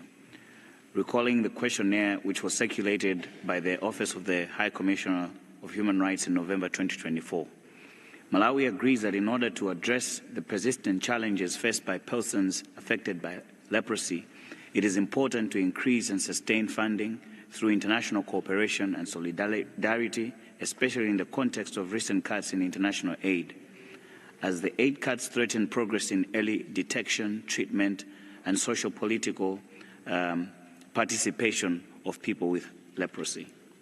Malawi attained the World Health Organization defined leprosy elimination goal of having less than 10,000 one case per 10,000 inhabitants in 1994.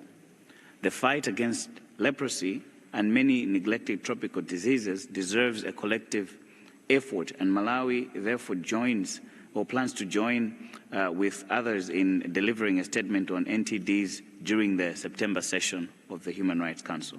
Malawi welcomes the recommendations made by the Special Rapporteur, and we will be reaching out to the Special Rapporteur in further in-depth engagement at a later stage. Thank you.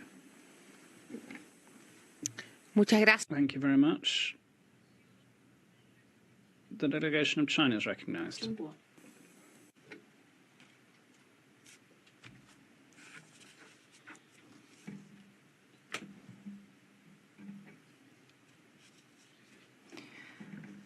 President, China has noted as attention to the importance of international cooperation in addressing the long-term challenges faced by persons affected by leprosy and their families. We attach great importance to protecting the rights of affected persons. We have formulated and implemented national plans for prevention and control to achieve the goal of eliminating the disease in China. We have enhanced cooperation with international organizations, friendly countries, conducting extensive academic and people exchanges and research collaborations. We actively learn from the advanced experiences of other countries and share our effective experiences to better protect the legitimate rights of affected persons and to strengthen the results of incorporating leprosy into international cooperation framework. The international community should continue systematic cooperation and provide financial and technical support to developing countries. We will continue to work in solidarity and cooperation with all countries to achieve the goal. Thank you. Thank you very much. That was the last speaker on my list. We'll now move on to our list of speakers from national human rights institutions and non-governmental organizations. And I'd like, therefore, to give the floor to the Zimbabwe Human Rights Commission. The Zimbabwe Human Rights Commission has the mandate to monitor the human rights situation in Zimbabwe in terms of Section 243 of the Constitution. It notes that in 1992, Zimbabwe was classified as having eliminated leprosy as a public health problem. However, we are concerned that in the last 5 years, there is a resurgence of leprosy with a count of 5 to 10 new leprosy cases in a year. The Commission notes with concern the deteriorating health system in Zimbabwe, which makes leprosy worse because early diagnosis and early treatment are necessary. The healthcare system is suffering a health brain drain as well as insufficient funding, therefore insufficient drugs, equipment and facilities. We therefore recommend that the state takes urgent measures to monitor the leprosy situation regarding its extent, as well as scales up the access to drugs and treatment and notifies and educates the public about how to prevent the spread of leprosy and reduces stigma for the sake of the dignity of people who are affected by leprosy. Muchas gracias. Thank you very much. Interfaith International has the floor. Interfaith International would like to thank Ms. Beatriz Miranda Galarza for her report. Today, leprosy Microphone, if you could start again, please. It's okay? It's on. Madam Vice President, Interfaith International would like to thank Ms. Beatriz Miranda Galarza for her report. Today, leprosy remains a very important health problem worldwide, and our organization endorses the recommendation made by the Special Rapporteur. Why is there so much discrimination against people that have contracted Hansen's disease?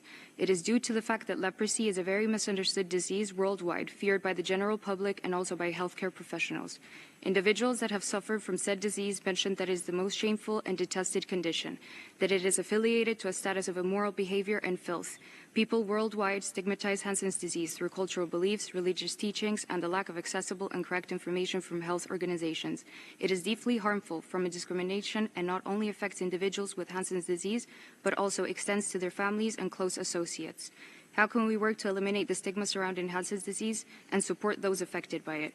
What steps can we take to improve their quality of life and ensure that they're not discriminated against? In conclusion, Interfaith International is committed to support individuals affected by leprosy and stand ready to collaborate on efforts that improve their lives. Our organization is dedicated to challenging and dismantling the harmful religious and cultural misconceptions that fuels the discrimination. working towards a future where no one is judged or marginalized because of this disease. I thank you, Madam Vice President. Muchísimas gracias. Thank you very much. I would now like to recognize Rajasthan Samgra Kalyan Sanstan. Thank you, Mr. President. We thank the Council for opportunity to speak in this important interactive dialogues. Council efforts have been crucial in advancing inclusion, dignity, and access to justice. We appreciate that India has taken robust policy-level strides through the National Leprosy Eradication Program, integrating leprosy service into general health care and launching initiatives such as SPERS and NICUST campaign, the digital disease monitoring system. This step have contributed to treatment accessibility and community-based awareness. RSKS is working on ground to support persons with disability, including those affected by leprosy, through inclusive holistic development program and promoting dignity through rehabilitation and social inclusion. We focus on empowerment, not charity, because dignity cannot wait. Mr. President, we urge the Council and Member States to adopt community-led innovation in leprosy response.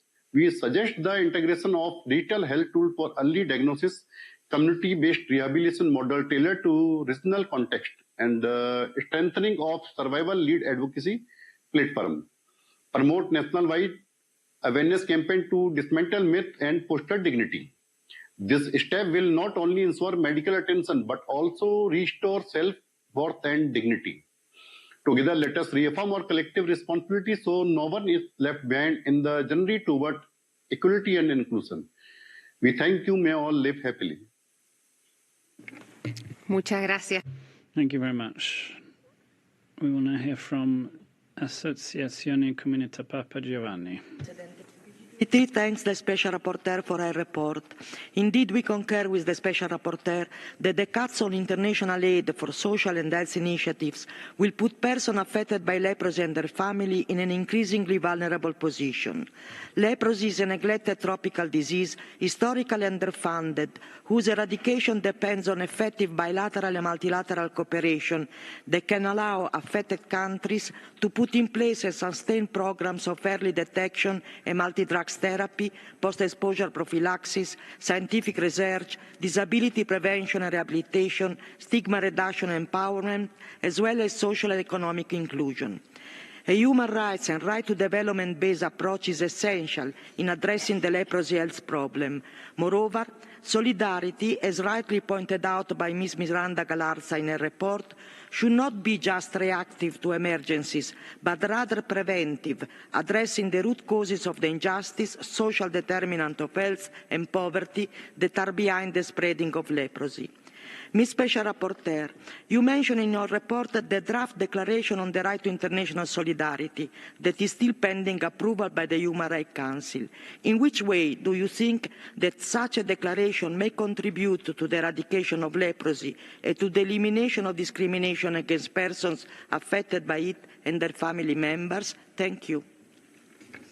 Muchas gracias. Thank you very much. I'd now like to pass the floor to Seha, please. Madame la Vice-Présidente. Madam Vice President, the CEJA would like to draw attention to the alarming situation of people with Hansen's disease. Although a global strategy to fight this illness was adopted by WHO for 2021 to 2030, more than 180,000 new cases were identified in the world in 2023. However, an effective treatment with polychemotherapy exists since 1981, allowing treatment in 6 to 12 months.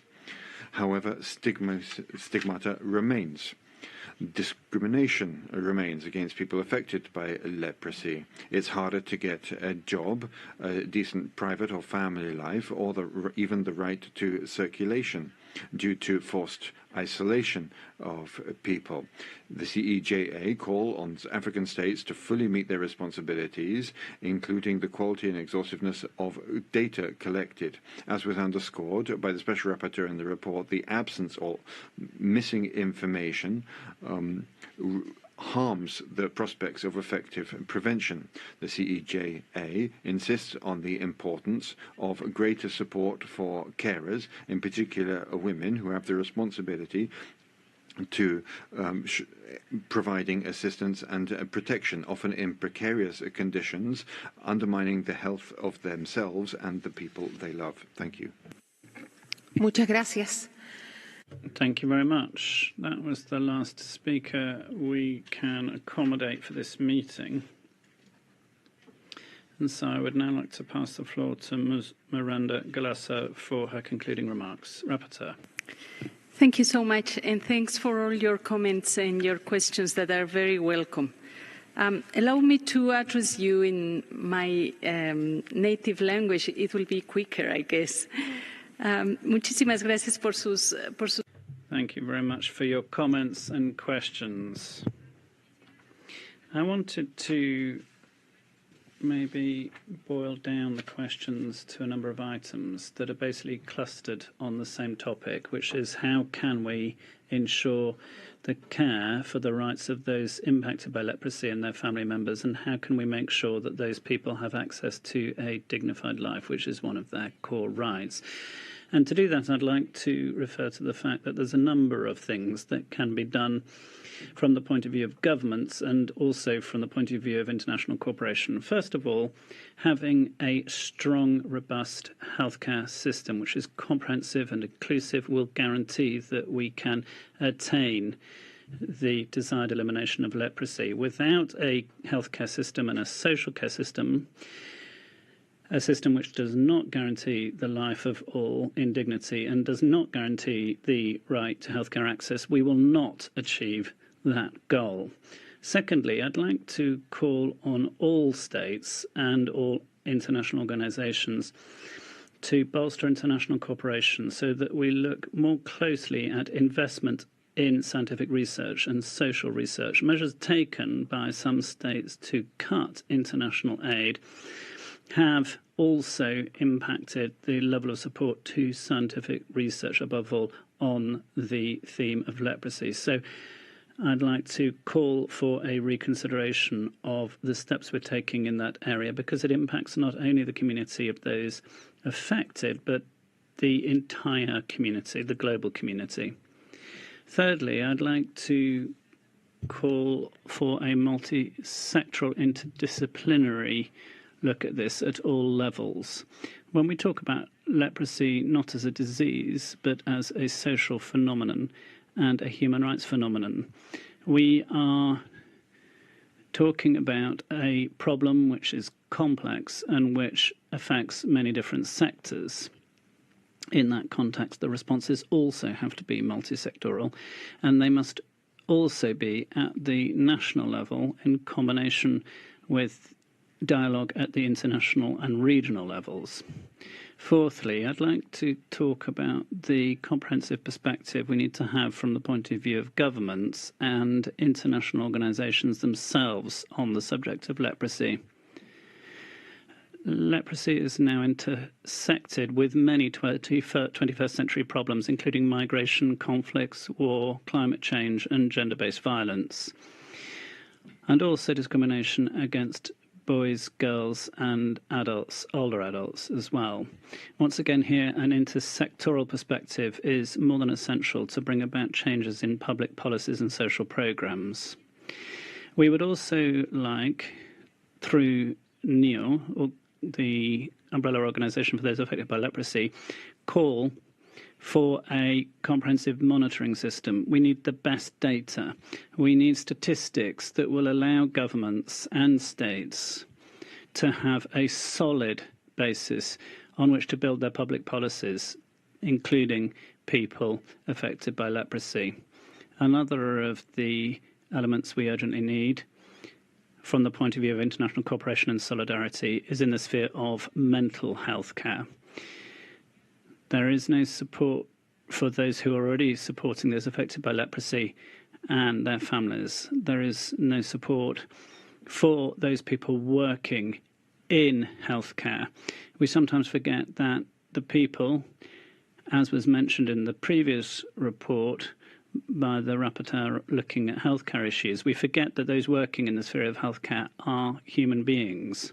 They are people, and as such, they are also exposed to emotional impact and psychological impact when they are confronting cases relating to human conditions such as leprosy.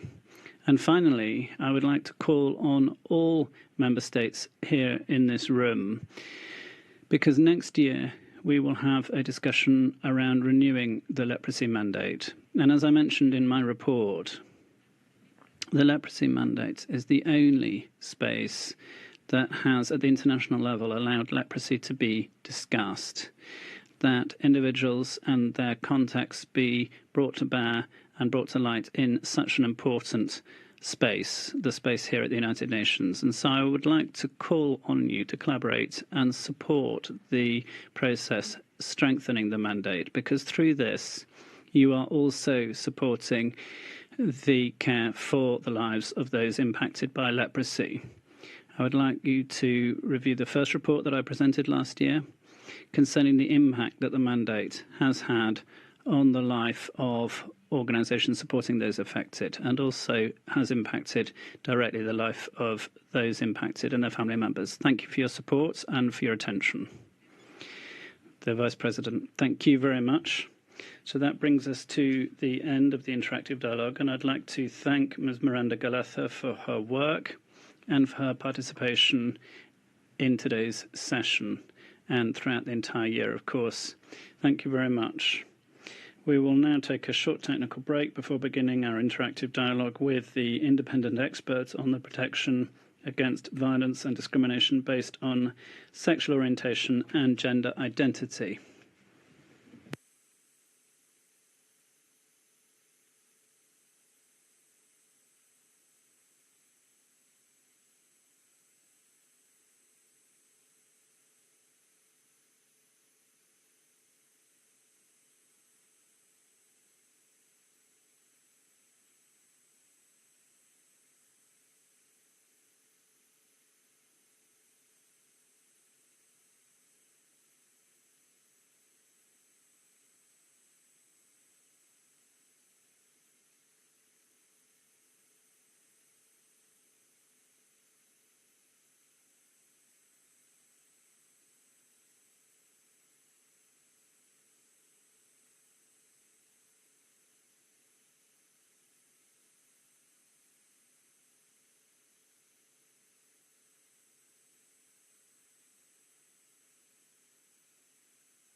Muy buenas tardes. A very good afternoon. Your Excellencies, distinguished friends, we will now proceed with our interactive dialogue with the independent expert on protection against violence and discrimination based on sexual orientation and gender identity. Allow me to wish a warm welcome to the mandate holder, Mr. Graham Reid, and I would also tell you that the list of speakers will close in 15 minutes. It's now my pleasure to pass the floor to Mr. Graham Reid for him to give his opening statement. Go ahead, sir. Chair, Excellencies and delegates, distinguished persons. It's a privilege to present my second thematic report to the Human Rights Council in my capacity as independent expert.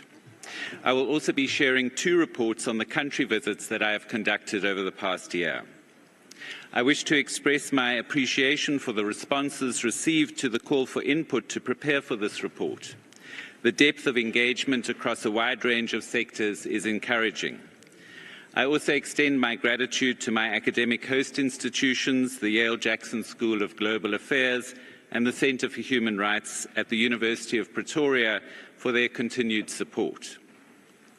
Today, June 20th, we mark World Refugee Day, an appropriate day to draw attention to a matter of grave concern, the growing and deeply troubling patterns of forced displacement based on sexual orientation and gender identity.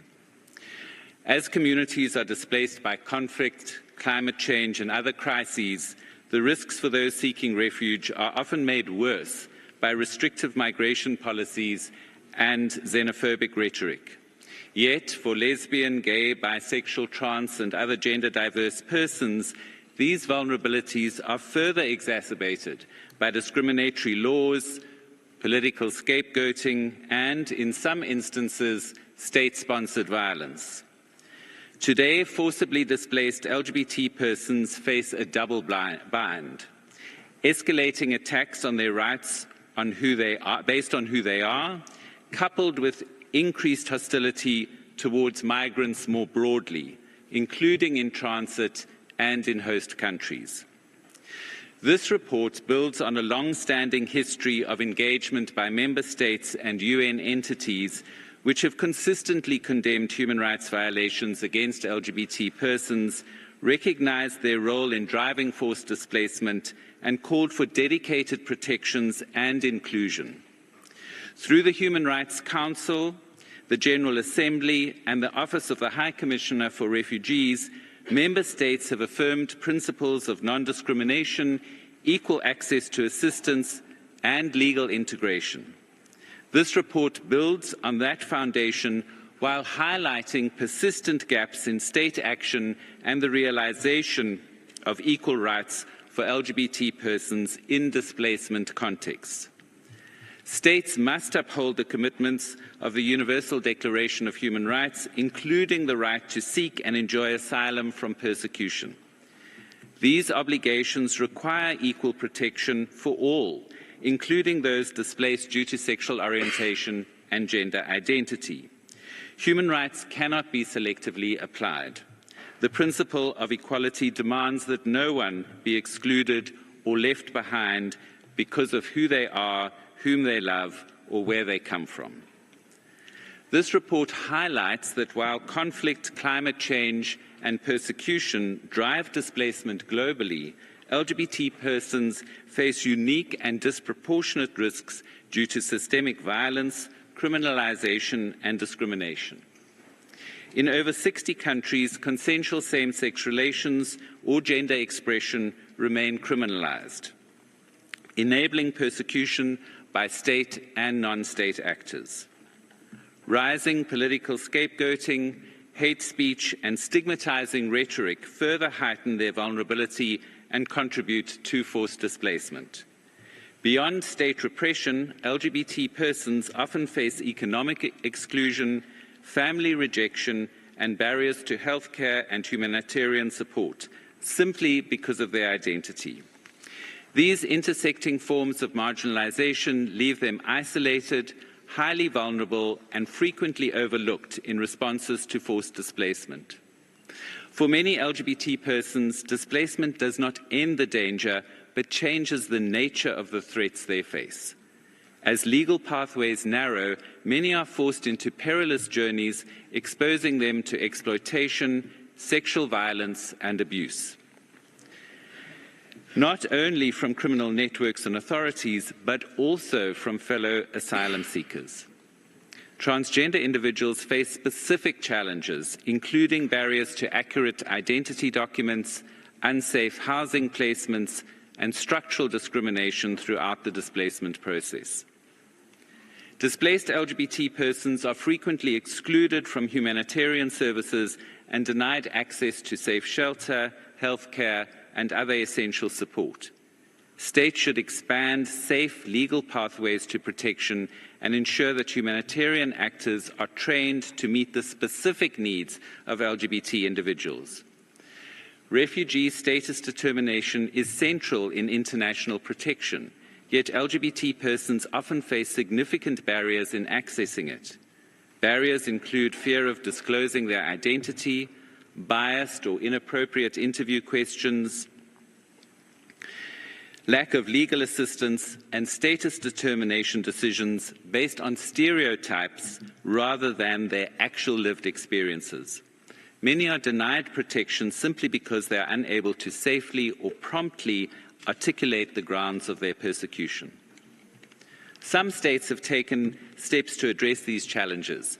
In Poland, civil society groups have trained asylum officials and reception staff on sexual orientation and gender identity, including credibility assessment and barriers faced by LGBT asylum seekers. States should follow such examples by ensuring that LGBT persons can claim protection based on sexual orientation and gender identity by adopting gender-sensitive procedures, utilizing inclusive documentation practices, and training officials to assess claims fairly and without bias. Upon arrival, LGBT refugees and asylum seekers often encounter systemic barriers to accessing housing, healthcare, employment, and community support. Discrimination by service providers, unsafe or inappropriate accommodations, lack of access to gender-affirming care, and exclusion from mental health and social services continue to undermine their safety, dignity, and well-being. Nonetheless, promising practices have emerged. In Mexico City, for example, local authorities provide public health services, including HIV treatment and gender-affirming care, to all individuals, regardless of immigration status. All states must take steps to guarantee non-discrimination, ensure early and equitable access to essential services, recognize the right to work from the outset of the asylum process, and implement targeted support measures to enable LGBT persons to live safely, build community, and fully enjoy their rights. In human rights work, protection efforts often depend on what is visible or reported.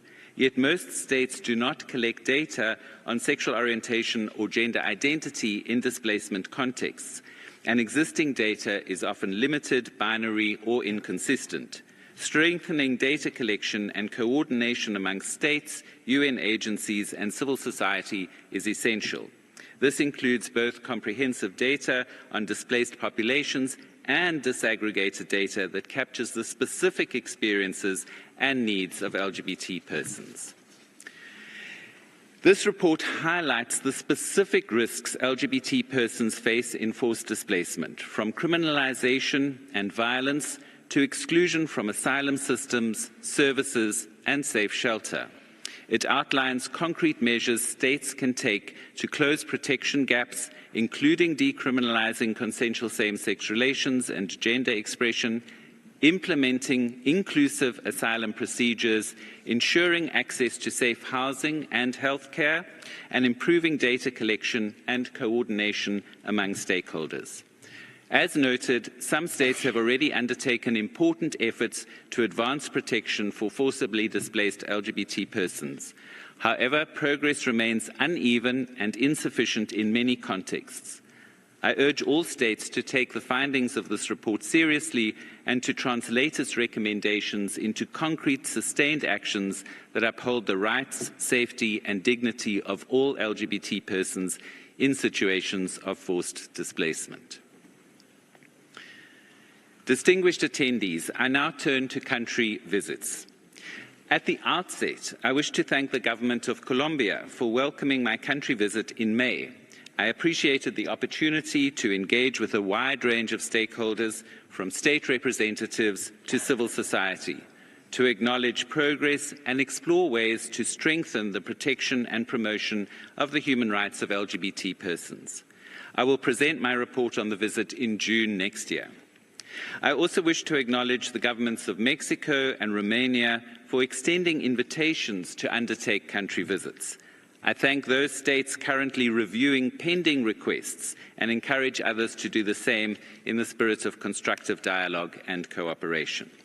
I will briefly present two country reports based on visits conducted last year. In July 2024, I conducted a country visit to Albania. The resulting report outlines the progress achieved while also examining the gap between Albania's robust anti-discrimination legal framework and its practical implementation. The government has demonstrated a visible commitment to advancing the rights of LGBT persons, including through the adoption of the National Action Plan on LGBTI persons and active engagement in international human rights forums. Nonetheless, LGBT individuals in Albania continue to face stigma and persistent barriers in accessing education, healthcare, employment, and justice. The report underscores the need for strengthened data collection, targeted training, and adequate resourcing to ensure that legal protections are not only codified in law, but also are fully realized in the everyday lives of LGBT persons throughout the country. And in November 2024, I conducted a country visit to Poland. The resulting report, which looks both at the past and its impact in the present, focuses on the legacy of and ongoing impact of hostile political discourse between the years 2015 and 2023, and the human rights challenges that continue to affect LGBT persons. It documents how systemic hostility, scapegoating, and exclusion from public services were compounded by the absence of legal protections and persistent discrimination. The report notes that local government resolutions declaring districts as LGBT ideology-free zones carried a powerful symbolic weight, conveying a message that LGBT persons were unwelcome in their own communities. While recent political developments have led to both substantive and symbolic changes, including an end to hostile political rhetoric, the abolition of exclusionary zones, and renewed engagement with civil society, the report underscores that meaningful and much-needed legal reform remains limited. Further action is required to establish additional safeguards and ensure the effective protection of the rights of LGBT persons in Poland. Thank you. Thank you very much, Rapporteur. According to our practice, we will begin by hearing statements from countries concerned. And so I would now like to give the floor to the distinguished representative of Albania. Ambassador, you have the floor and you have 5 minutes available. Thank you, Madam Vice President. Albania welcomes the report of the UN independent expert, Mr. Reid, on protection against violence and discrimination based on sexual orientation and gender identity. On behalf of the Albanian government, I would like to relay the highest consideration for the work of the independent expert on promoting and protecting human rights of LGBTI persons. As it was clearly mentioned in the report, this visit reflects Albania's continued commitment to transparency, dialogue and cooperation with international human rights mechanism. We are pleased to hear about the high level level of cooperation with national-level authorities and equality bodies, the fruitful meetings with officials in some of the municipalities with LGBTI persons, representative of civil society, etc. Albania reaffirms its strong support for the mandate of UN treaty bodies and special procedures, including the mandate of independent experts. Mr. Reid, since your visit, there have been many changes and improvements in this field. On October 2024, Albania opened the negotiation with the EU, and under Cluster 1, the Fundamentals, Chapter 23 covers human rights. Besides the fact that Albania's legal framework is advanced, we acknowledge that some legal gaps still exist and more need to be done in practice. The National Action Plan for LGBT+ persons 2021-2027 foresees the list of legal initiatives and the timeframe to adopt them. Since January 2024, a new comprehensive curricular reform is underway. A specific module on hate speech, primarily addressing discrimination based on sexual orientation and gender identity, has been developed. The National Action Plan for strengthening mechanism for the prevention of all forms of violence and bullying for safety in pre-university educational institutions 2025-2027 foresees concrete measures for the prevention and treatment of bullying, harassment, discrimination and violence in its all forms. Two modules, hate crime, diversity and non-discrimination, and gender equality and law, are part of the curricula for police training and in the Academy of Security. Initial and ongoing training are mandatory for all professionals and persons in contact with victims, including victims of hate crime. During 2024, several training sessions have been delivered for all levels of judiciary police, judges and prosecutors and other professionals. Over 400 students have been trained at the Security Academy of Police on hate crimes. In 2024, the General Prosecutor Office issues 2 circular letters for all the judiciary police and prosecutors on the access to the information and justice for victims, including LGBTI persons, and the second one on the implementation of the recommendation of CERD for Albania on collecting statistics on hate crime. LGBT+ person and social housing is real no figures. Because of that, in 2024, the Ministry of Economy, Culture and Innovation held meetings with representatives of the community, and one of the problems raised by them was the lack of self-declaration due to prejudice. Despite this legal and policies advancement, the public attitude remains an obstacle, but there are many progresses. For 13 years, the Pride Parade of LGBT+ community has been held in Tirana, and since 2019, Albania has hosted the Queer Field Marathon. Regarding the statistics, in September 2024, an interinstitutional working group was established to work on hate crime recording, and in September 2025, a workshop will be organized in cooperation with FRA.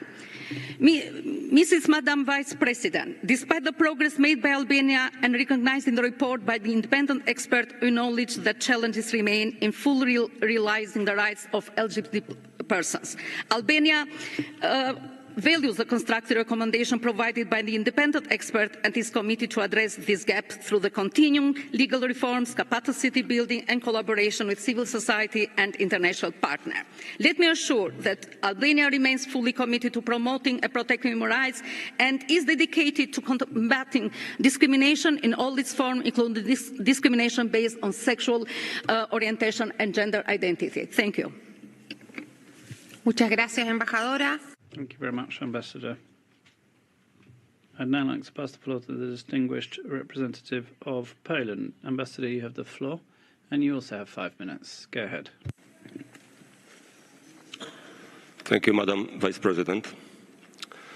Madam Vice President, maintaining good cooperation with international human rights mechanisms and the bodies, in particular with Human Rights Council and its special procedures, is crucial for the protection of and promotion of human rights. For that reason, the Polish government responded positively to the request of the independent expert to carry out an official visit to Poland in November 2024. We were pleased that during his 10-day visit, Mr. Reid had the opportunity to meet and engage directly with a wide variety of stakeholders, not only state officials, but also municipal and regional authorities, as well as civil society representatives. Mr. Independent Expert, let me underline that Poland remains steadfastly dedicated to upholding the principles of equality, non-discrimination and the protection of every individual, irrespective of sexual orientation or gender identity.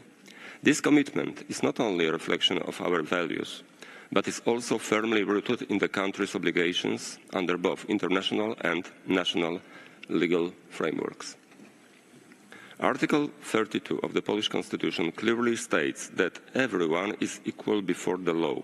No one may be discriminated against in political, social or economic life on any grounds whatsoever.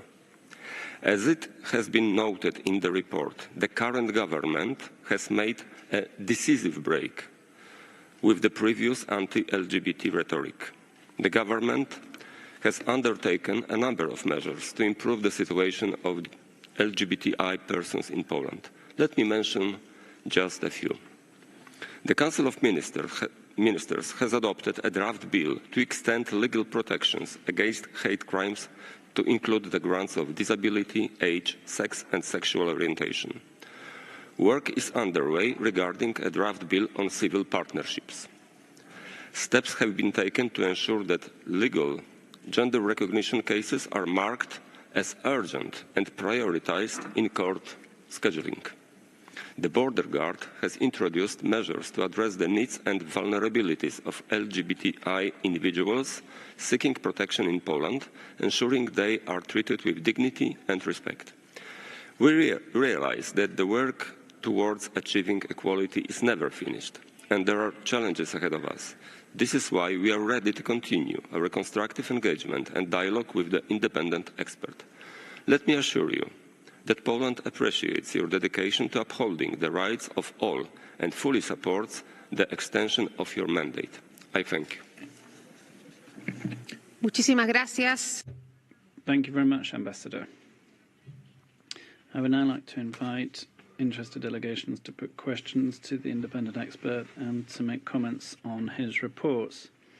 The speaking time, as we already know, is set at 1 minute and 30 seconds for all.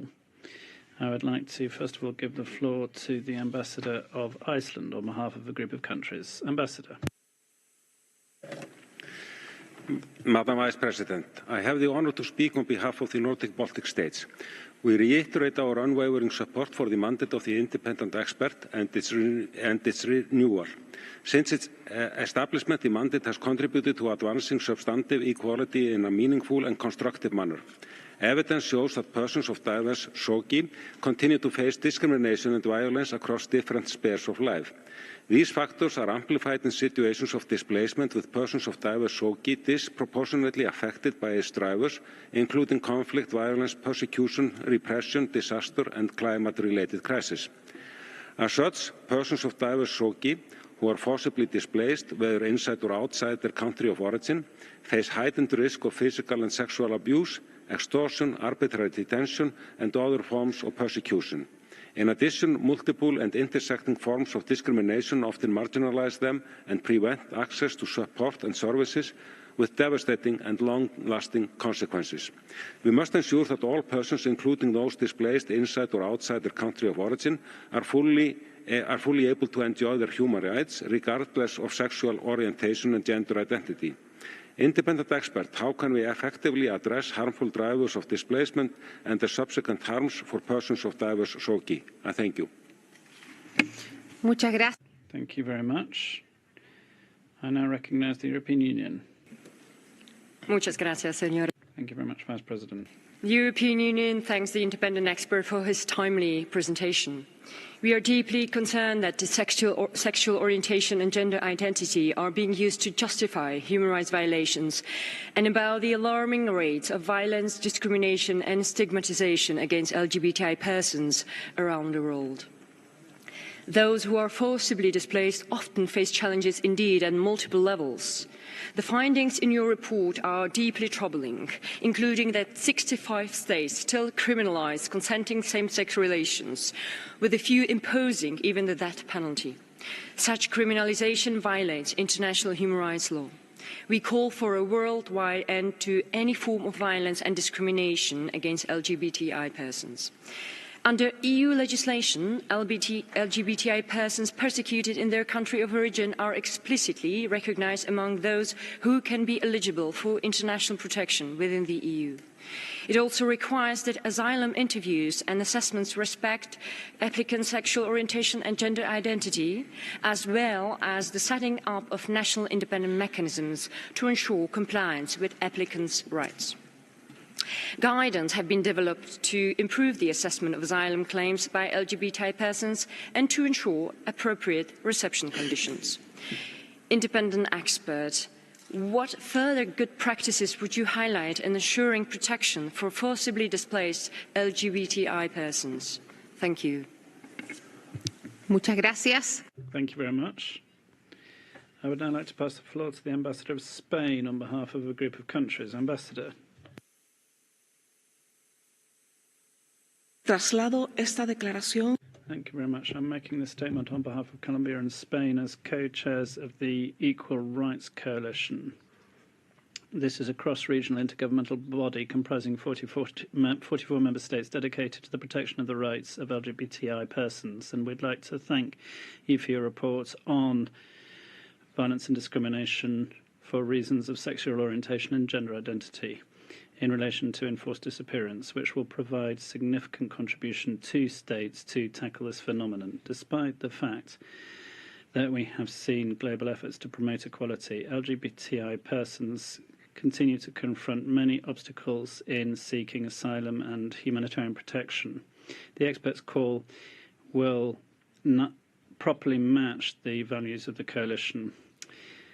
Vice President, these rights are universal for all individuals in all places at all times. Nobody should be subject to discrimination or violence under any circumstances.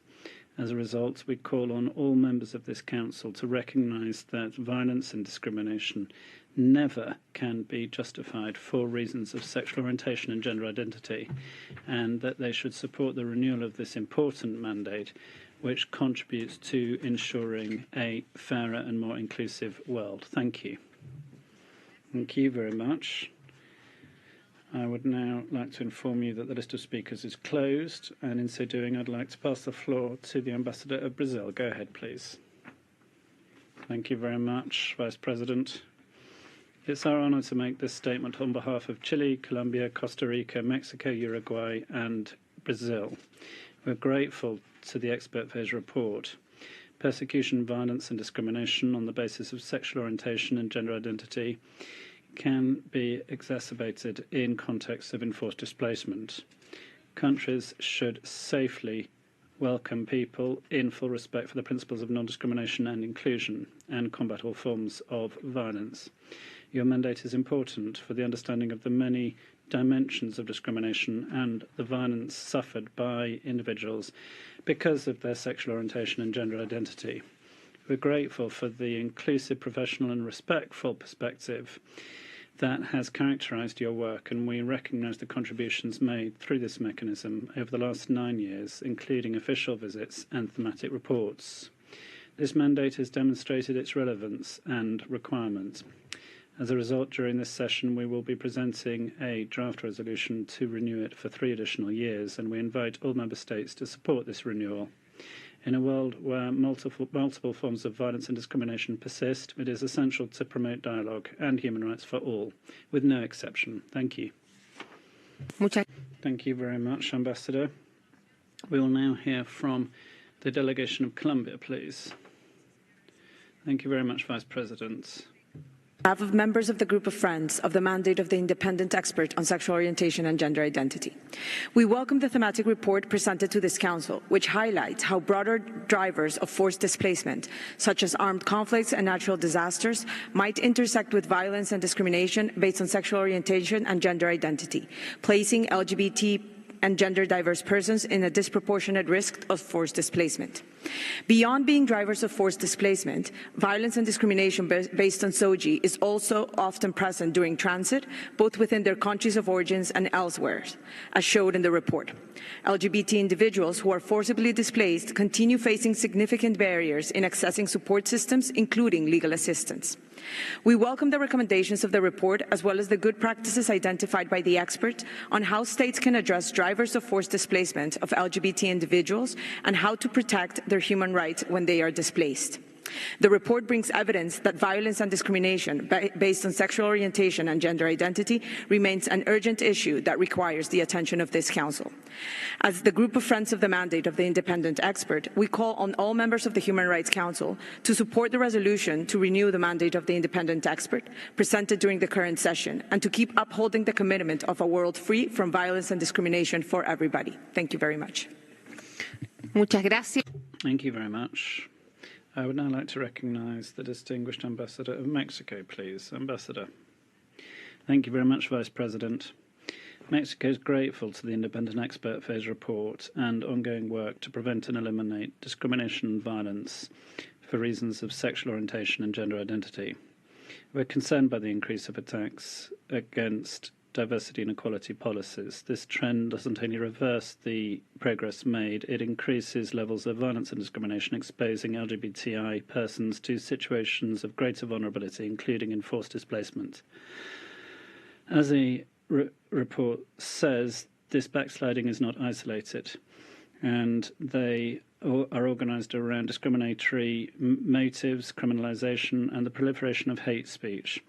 They are based on systematic exclusion, which is accentuated by xenophobic attitudes and a rejection of migrants and displaced persons. Mexico reaffirms its firm commitment to the promotion and protection of the rights of all with no distinction. We reiterate our full support for the mandate of the independent expert, whose work has been essential to raise awareness concerning the specific risks confronted by individuals because of their sexual orientation and gender identity, as well as supporting specific actions guaranteeing their dignity, safety and equality. We call on all member states in this council to renew this mandate during this session. The continuation of this work is essential for the building of societies which are more inclusive, safer and free of violence. Thank you. Thank you very much, Ambassador. We will now hear from the delegation of Malta, please. Thank you, Vice President. Malta aligns itself with the statement by the EU and thanks the independent expert for his comprehensive report. We share the concern over the multi-layered risks faced by displaced LGBTI persons. As the report rightly notes, these individuals often remain invisible in legal frameworks and data systems, compounding their vulnerability and impeding durable solutions. Cognizant of the fact that an individual's sexual orientation can be a major factor leading to forced displacement, including in those instances where these individuals face mortal danger because of their identity, implementing inclusive asylum and integration policies is key to ensure personal safety. Civil society plays a vital role in supporting these individuals. Community-based support should also be protected. We reiterate our commitment to equality and non-discrimination also on matters pertaining to asylum policies. Your report includes various examples illustrating the challenges LGBTI persons face in situations of displacement. Malta is proud that its legislation provides a framework that promotes and protects all persons' rights to a full, equal, effective and meaningful participation in all spheres of public and private life, and that our various support services serve to assist persons overcome challenges they face. In light of your recommendations, how can states further improve coordination with civil society organizations to ensure protection systems are truly inclusive and responsive to the lived realities of displaced LGBTI persons? I thank you. Thank you very much. We will now hear from the delegation of Belgium. Ambassador. Thank you, Madam Vice President. Belgium aligns itself with the EU statement. We welcome the work of the independent expert and fully support the renewal of his mandate. While significant progress has been made in many countries regarding the human rights of LGBTQI+ persons, serious challenges remain. We are deeply concerned that consensual same-sex relations are still criminalized de jure or de facto in 65 countries. Belgium reaffirms its steadfast commitment to promoting and protecting the human rights of LGBTQI+ persons. No one should face discrimination, violence, or persecution because of their sexual orientation or gender identity. This principle underpins our policies across all sectors of society. We urge all states to uphold their international human rights obligations and to work collectively to ensure that LGBTQI+ persons, including those forcibly displaced, can live free from fear, discrimination, and violence everywhere. Independent expert, what best practices can you share on how to safely register displaced LGBT individuals and thus improve data collection without compromising their safety and dignity? I thank you. Muchas gracias. Thank you very much, Ambassador. I would now like to pass the floor to the delegation of Chile, please. Thank you very much, Vice President. Chile is grateful to the independent expert for his report, which is characterized by its technical rigor and the in-depth focus on the human dimension of rights violations. The urgency of protecting those who are still marginalized because of their sexual orientation and gender identity leaps from its pages. We're reminded that behind every figure there are stories, faces, and lives that deserve dignity and freedom. In line with our commitment to equality and human rights, Chile is honored to be a member of the LAC7 group, which once again is heading up the resolution to renew this mandate. This isn't just a formal act. It's a clear demonstration of our firm commitment to build an international community which is fairer, more inclusive, and has more solidarity. The findings of the report are grounds for serious concern. LGBTI persons confronting enforced displacement experience forms of violence, discrimination, and legal invisibilization which are multiple and intersectional. In the face of this, Chile calls on all to adopt urgent responses which are inclusive and human rights focused, and reiterates its full and decided commitment to a mandate which is essential for dialogue and technical cooperation. We'd like to ask the independent expert, what are the key gaps in international protection of those who are displaced because of sexual orientation and gender identity, and what specific measures can be adopted by states to ensure safe, effective routes that are free of discrimination? Thank you. Thank you very much. I'd now like to pass the floor to the delegation of Liechtenstein, please.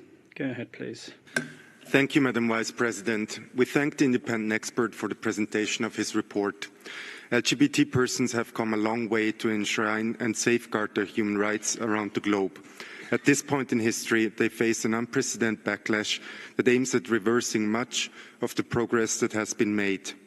This development needs to be stopped in its tracks. Not only are legal protections being rolled back, they also face heightened risks from forced displacement, as the report of the independent expert points out. Discriminatory practices and systemic violence against LGBT persons constitute compounding vulnerabilities during forced displacement that often remain unseen in statistics. Madam Vice President, non-discrimination is a fundamental principle of international human rights law and the United Nations system. No one should be subjected to any form of discrimination, stigmatization, abuse or violence on the basis of their sexual orientation or gender identity. This should be a common denominator we all should be able to respect and to promote. Liechtenstein strongly supports the mandate of the independent expert and stresses the need for its extension. I thank you, Madam Vice President. Thank you very much.